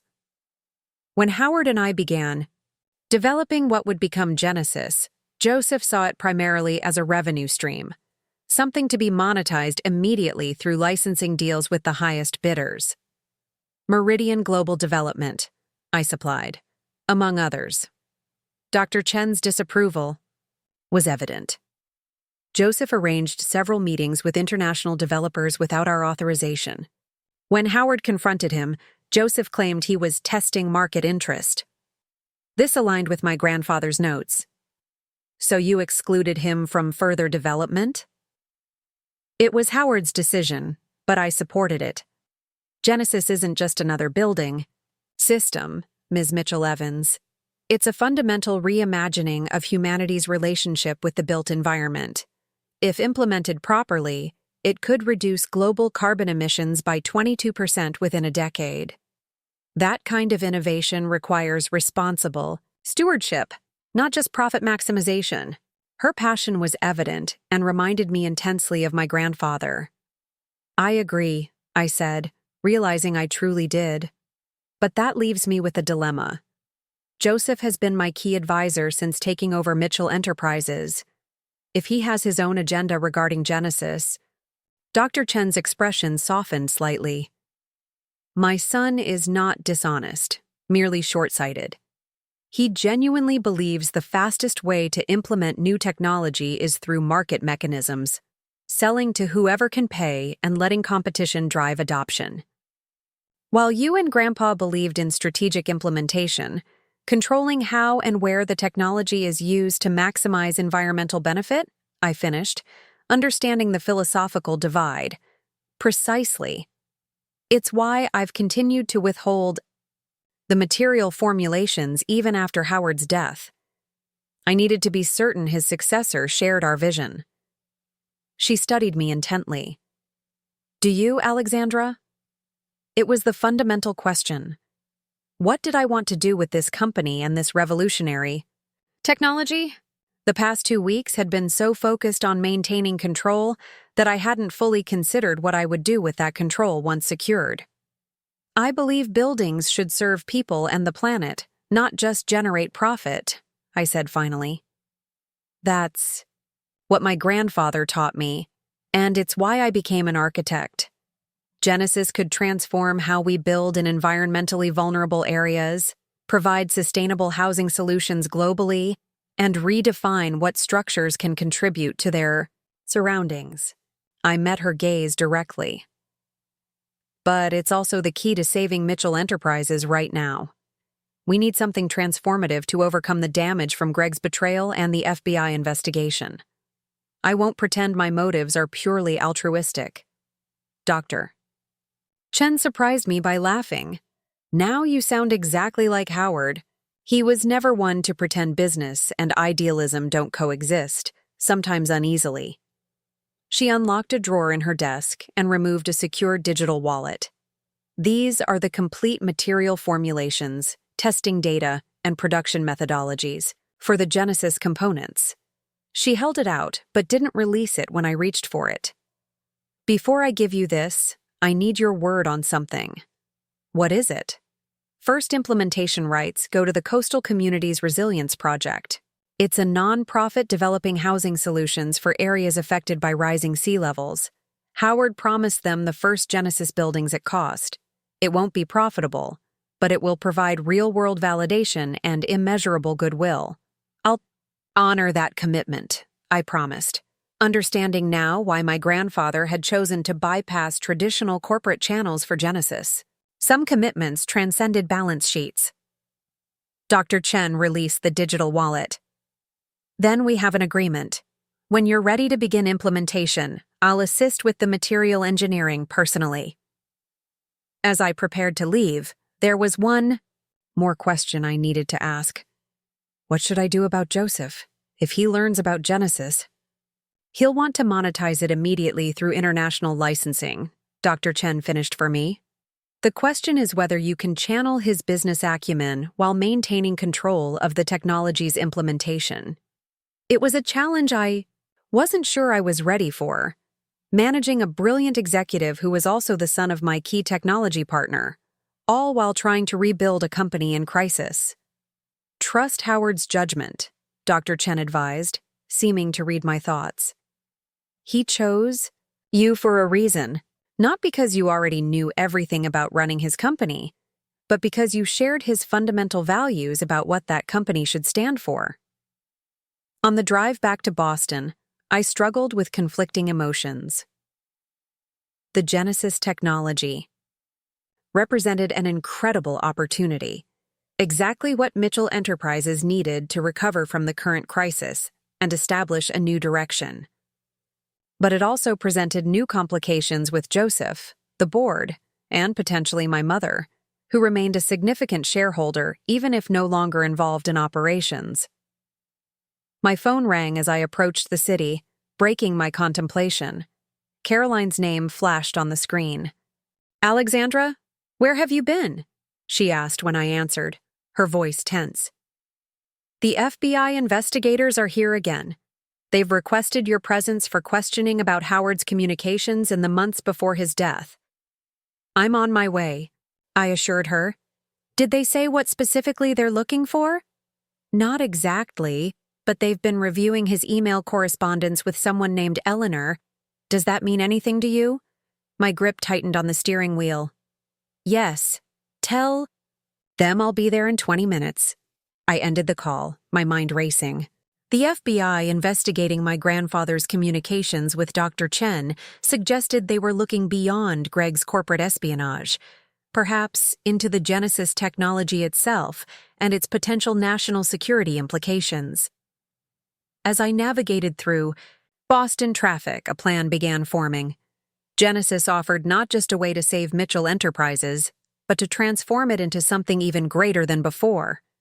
The question was whether I could navigate the complex web of personal relationships, business interests, and now federal investigations to bring that transformation about. What had begun as a battle for control had evolved into something far more significant, a fight for the future direction of not just a company, but potentially architecture itself.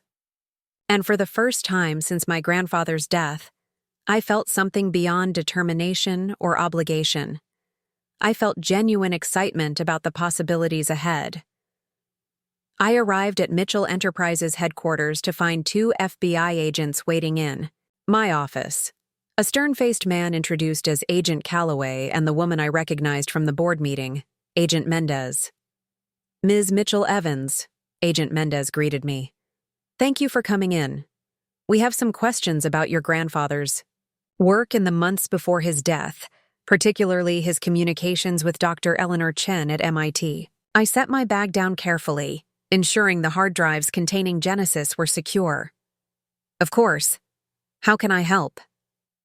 "We're investigating potential violations of export control laws related to advanced sustainable building technology," Agent Calloway explained. "Your grandfather's communications with Dr. Chen reference something called Genesis that appears to have significant national security implications. So they were already aware of Genesis. I needed to proceed carefully. Genesis architecture is my grandfather's advanced sustainable building system," I confirmed. "It's still in development and hasn't been implemented in any projects yet." Agent Mendez consulted her notes. "According to communications we've recovered, your stepfather Gregory Patterson was attempting to transfer this technology to Meridian Global Development, a company with direct ties to the Chinese government." "That's my understanding as well," I said. "Which is why my grandfather separated the complete designs from the company's main servers." The agents exchanged glances. "We'd like to see the complete Genesis specifications," Agent Calloway stated. "For national security assessment." "I'm afraid that's not possible yet," I replied carefully. "The complete system exists in components held by different parties for security reasons. My grandfather intentionally compartmentalized the technology to prevent exactly the kind of theft Greg was attempting." Agent Mendez leaned forward. "Ms. Mitchell Evans, we can obtain a warrant if necessary." "Which would be your right," I acknowledged. "But it wouldn't help. I don't have the complete technology. I have architectural implementations, but not the material formulations necessary to make them work. Those remain with Dr. Chen. And you're telling us neither you nor Mitchell Enterprises can access the complete technology at this time?" Agent Calloway asked skeptically. "That's correct. It was my grandfather's fail-safe to protect his life's work." I met their gaze steadily. "I'd be happy to share what I do have and coordinate with the appropriate government agencies once the technology is reassembled. In fact, I think there could be significant applications for sustainable military installations and government buildings." This strategic pivot, offering cooperation and suggesting beneficial government applications, seemed to shift their approach. "We'll need a formal statement about your knowledge of Gregory Patterson's activities and a preliminary overview of the Genesis capabilities," Agent Mendez said, her tone softening slightly. "Of course, I want to be completely transparent with your investigation," I assured them. "Mitchell Enterprises takes these security concerns extremely seriously." After 2 hours of detailed questioning, the agents left with copies of my grandfather's notes on Genesis's potential applications, but not the actual implementation designs or Dr. Chen's material formulations. I'd managed to protect the core, innovation while appearing cooperative. Caroline entered as the agents departed. That seemed to go better than expected. "For now," I agreed. "But they'll be back," particularly once they consult with national security experts about the technology's potential. "So what's our next move?" she asked. I checked the time. 4:30 p.m. "Call an emergency executive team meeting for 9 a.m. tomorrow. Everyone except Joseph Chen." Caroline raised an eyebrow. "You're excluding Joseph? He's been your strongest ally." "I need to speak with him separately first," I explained. "Also, contact the board members individually. I want to present a new direction for the company at a special session Friday morning." "A new direction?" Caroline echoed. "What exactly are you planning?" "A complete reimagining of Mitchell Enterprises," I said, a hint of excitement creeping into my voice despite my exhaustion. "Starting with Genesis architecture." That evening, I asked Joseph to meet me at my grandfather's house rather than the office. If my suspicions were correct, I needed this conversation to happen away from corporate ears. He arrived precisely at 7 p.m., looking concerned. "Alexandra, is everything all right?" Caroline mentioned the FBI was back. "They're investigating Genesis," I said without preamble, watching his reaction carefully. Joseph's expression shifted subtly, surprise followed by something more calculated. "Genesis? I'm not familiar with that project." "That's interesting," I replied. "Considering your mother is the lead material scientist for the technology, and you were initially involved in its development." He hesitated, then sighed. "I see Howard told you about that." "Not directly, but I've been piecing things together." I gestured to the living room. "We should sit. This might take a while." As we settled into the comfortable chairs, I decided directness was the best approach. "Joseph, I need to know where you stand with Genesis. Your mother believes you wanted to license the technology internationally against my grandfather's wishes."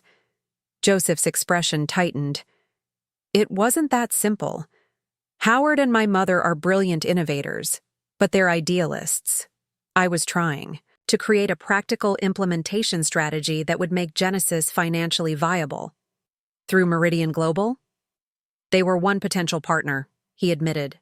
"Their resources could have accelerated development and implementation globally. Howard refused to even consider it. Because Meridian has ties to the Chinese government, and he was concerned about controlling how the technology was implemented," I pointed out. "That's a legitimate concern," Joseph conceded.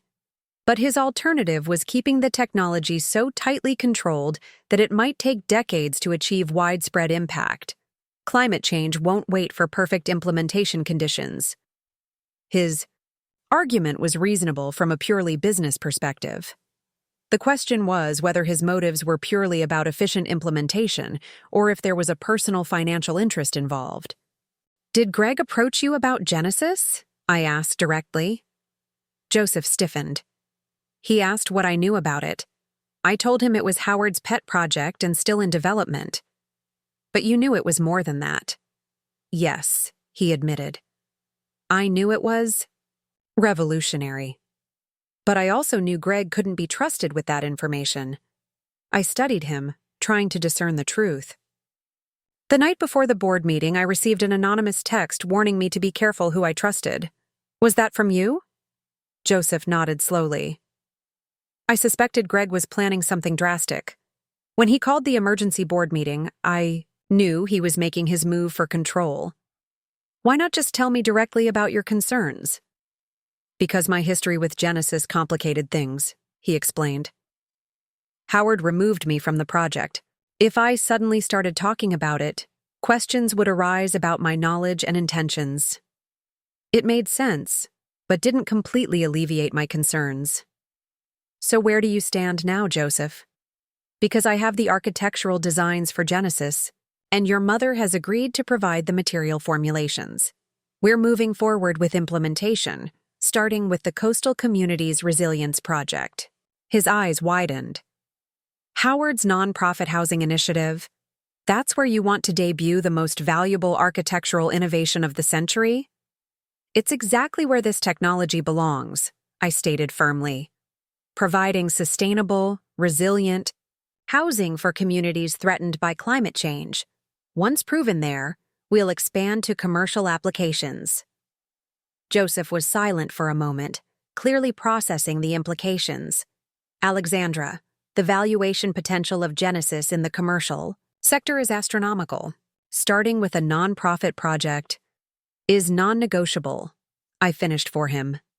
It was my grandfather's commitment, and I'm honoring it. The question is whether you can support this approach as COO, or if we need to reconsider your position. It was a decisive moment for both of us.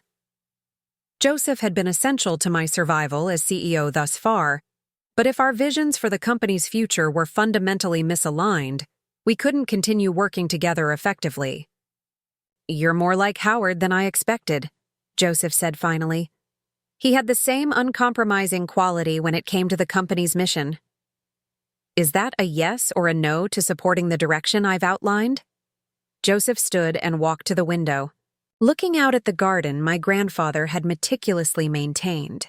Mitchell Enterprises without me would struggle, especially through this transition. You know that. I do, I acknowledged.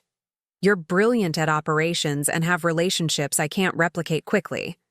But I need absolute clarity on where your loyalties lie, with the company's mission as I've defined it, or with your own vision of how Genesis should be monetized. He turned back to face me. I can support your implementation plan on one condition, which is, after the Coastal Communities Project proves the technology, we develop a broader commercialization strategy that includes international markets, not just licensing to the highest bidder, but strategic partnerships with developers committed to sustainable implementation. It was a reasonable compromise, balancing idealism with pragmatic business considerations. I can agree to that, provided we maintain final approval on all implementations to ensure they align with our environmental and social standards. Joseph extended his hand. Then we have a deal. I'm with you, Alexandra.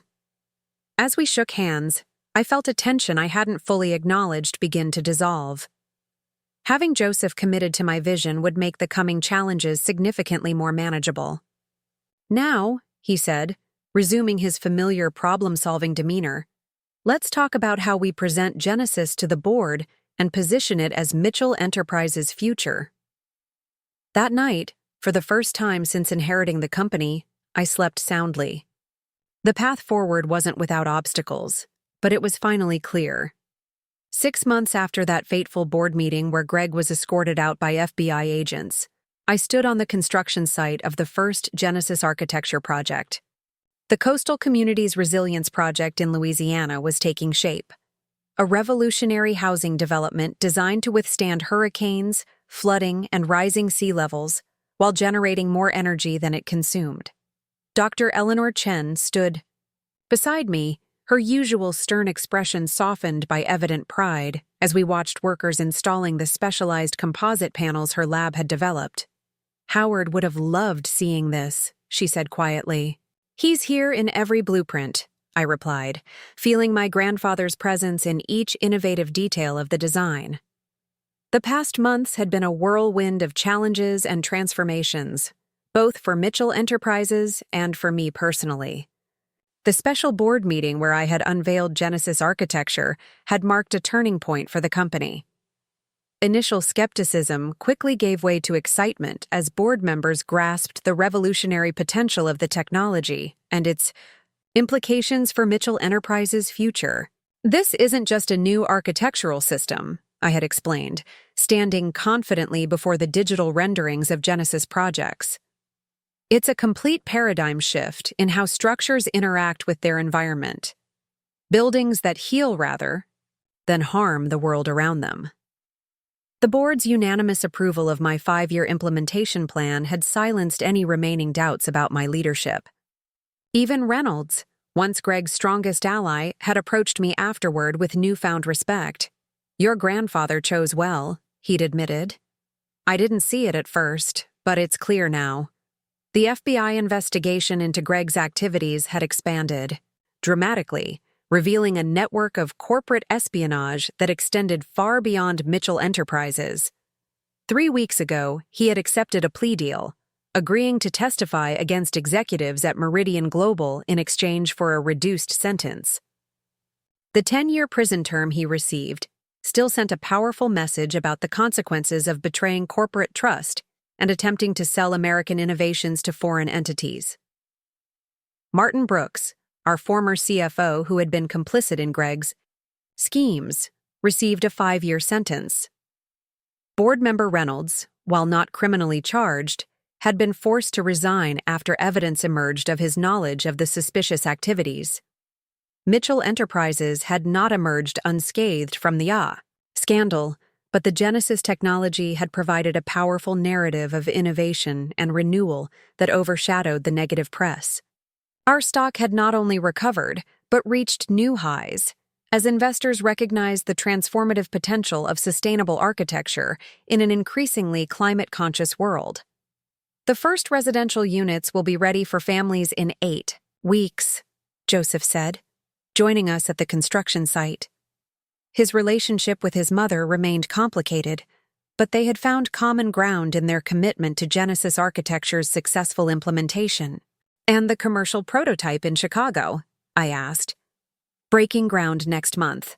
We already have a waiting list of potential tenants drawn by the net zero energy costs and wellness benefits. Dr. Chen nodded approvingly. The material production is scaling efficiently. My team has refined the manufacturing process to reduce costs by nearly 18%. This was the future my grandfather had envisioned. Architectural innovation that made sustainability not just ethically desirable, but economically advantageous. The partnership between Mitchell Enterprises and Dr. Chen's laboratory at MIT had become a model for academic corporate collaboration, with shared patents ensuring both entities benefited from Genesis's success. As we walked the site, inspecting key components of the emerging structures, my phone buzzed with a text message that stopped me in my tracks. I'm back in Boston. Would like to see you. Mom. I stared at the screen, a complex mix of emotions washing over me. My mother and I hadn't spoken since the day Greg was arrested. She had retreated to her friend's home in Maine, refusing all contact attempts as she processed the betrayal of her husband and her own role in almost losing her father's company. Joseph noticed my expression. Everything okay? My mother's back in town, I said, still processing this development. She wants to meet. Are you ready for that? He asked carefully. It was a fair question. The past months had been so focused on rebuilding Mitchell Enterprises and launching Genesis that I'd had little time to address the fractured relationship with my only parent. I don't know, I admitted, but I think it's time. 2 days later, I sat in a quiet corner of the Boston Public Garden, watching swans glide across the pond while waiting for my mother to arrive. We'd agreed to meet on neutral ground, away from both the company offices and any family homes laden with complicated memories. I spotted her approaching along the winding path, thinner than I remembered, her typically perfect appearance more subdued. She hesitated briefly when she saw me, then continued with determined steps. Alexandra, she greeted me, her voice carrying a formality that hadn't been there before. Mom, I replied, standing to greet her. An awkward moment passed before she gestured to the bench. May I? We sat with careful distance between us, both facing the pond rather than each other. You look well, she offered. The company seems to be thriving under your leadership. The Genesis project has been in all the business journals. Thank you, I said, surprised by her awareness of my professional accomplishments. It's been challenging but rewarding. Another silence stretched between us, filled with unspoken words. I owe you an apology, my mother finally said, her voice so quiet I had to lean closer to hear. No, more than that. I owe you an explanation. I waited, giving her space to continue. After your father died, I was lost. Greg appeared when I was at my most vulnerable, and he seemed so confident, so certain about everything. She twisted her hands in her lap. He made me feel secure in a world that had become terrifying. I needed that security more than I needed the truth. You chose to believe him over your own father, I said, unable to keep the hurt from my voice. Over me. Yes. She met my eyes directly for the first time. I convinced myself that Dad was just being stubborn about the company, that you were too inexperienced to understand the realities of business.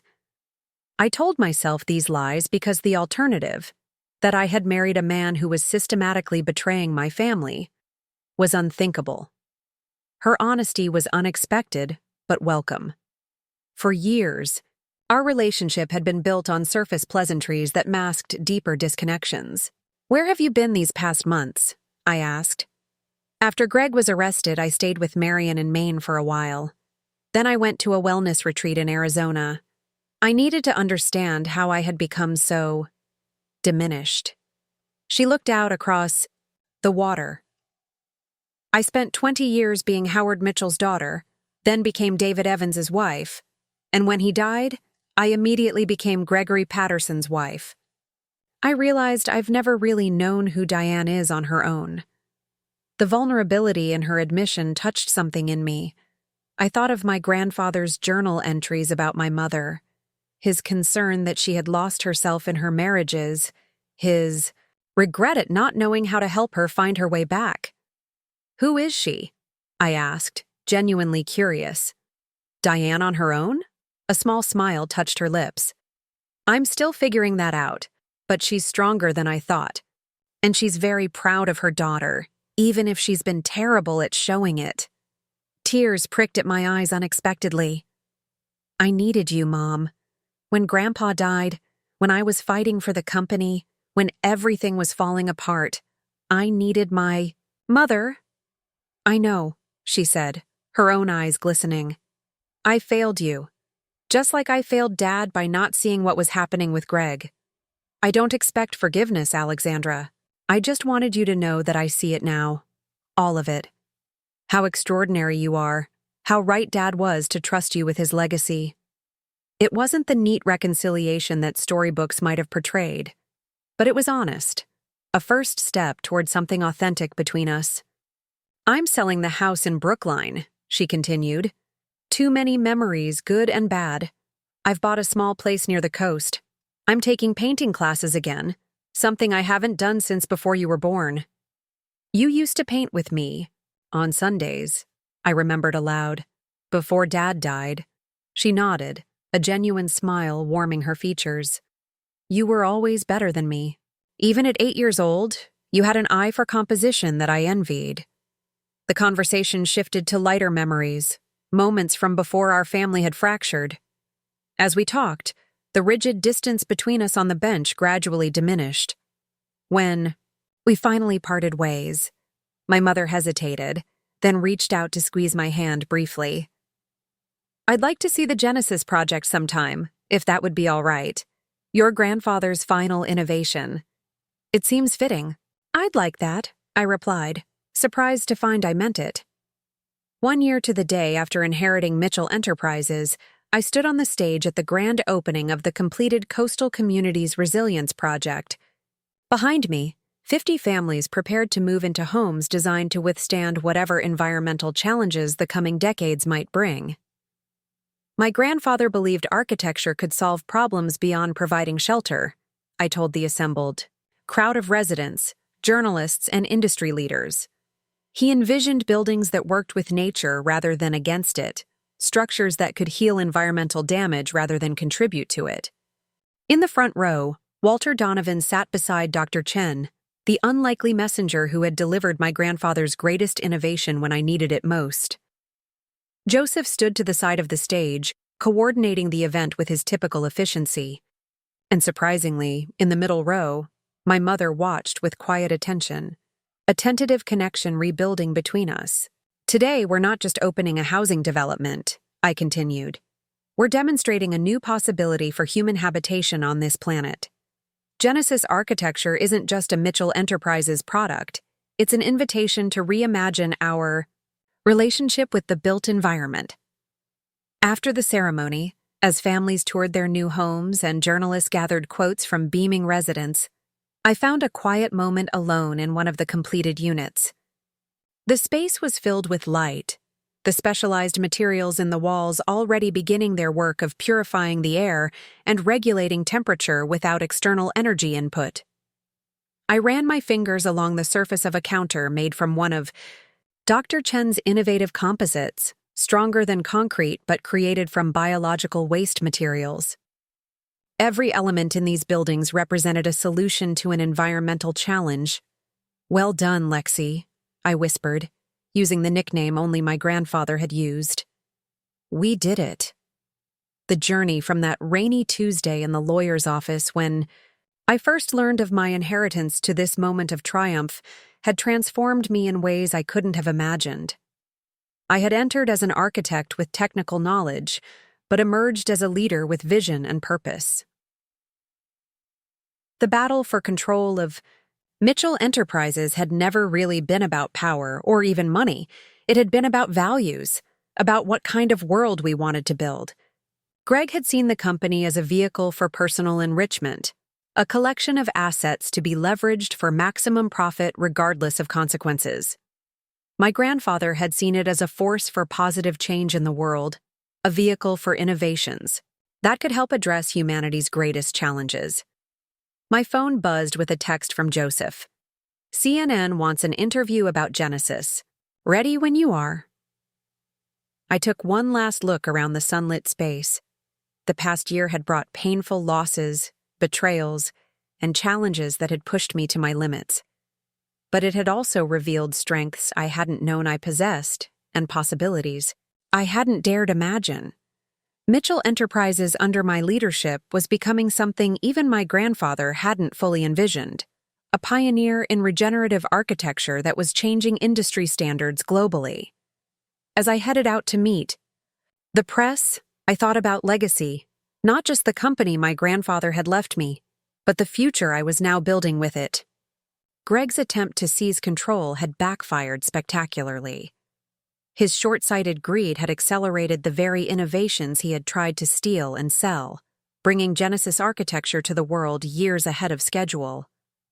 Sometimes, I reflected, our greatest challenges become the catalyst for our most important transformations. My grandfather had known this when he named me his successor despite my youth and inexperience. He hadn't chosen me because I already knew how to run his company. He had chosen me because he trusted me to learn, to grow, and ultimately to take his vision to places he couldn't have reached himself. The company was no longer just my grandfather's legacy, it was becoming my own. And the $150 million valuation that had once seemed so impossibly large was now just the beginning of what Mitchell Enterprises would become under the banner of Genesis architecture.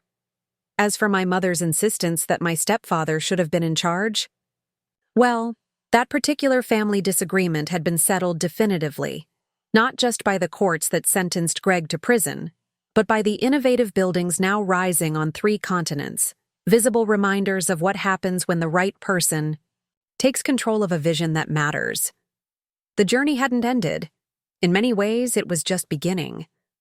But whatever challenges lay ahead, I would face them with the confidence that comes from having been tested and proven equal to the task. My grandfather had left me his company, but more importantly, he had left me his belief that architecture could change the world for the better. That was the true inheritance, and I intended to make the most of it. Looking for more? We've got 2 amazing stories ready for you right on screen. If this one touched you, these are absolutely worth your time. Click to watch them now. And hey, subscribe and hit that bell to never miss our latest uploads.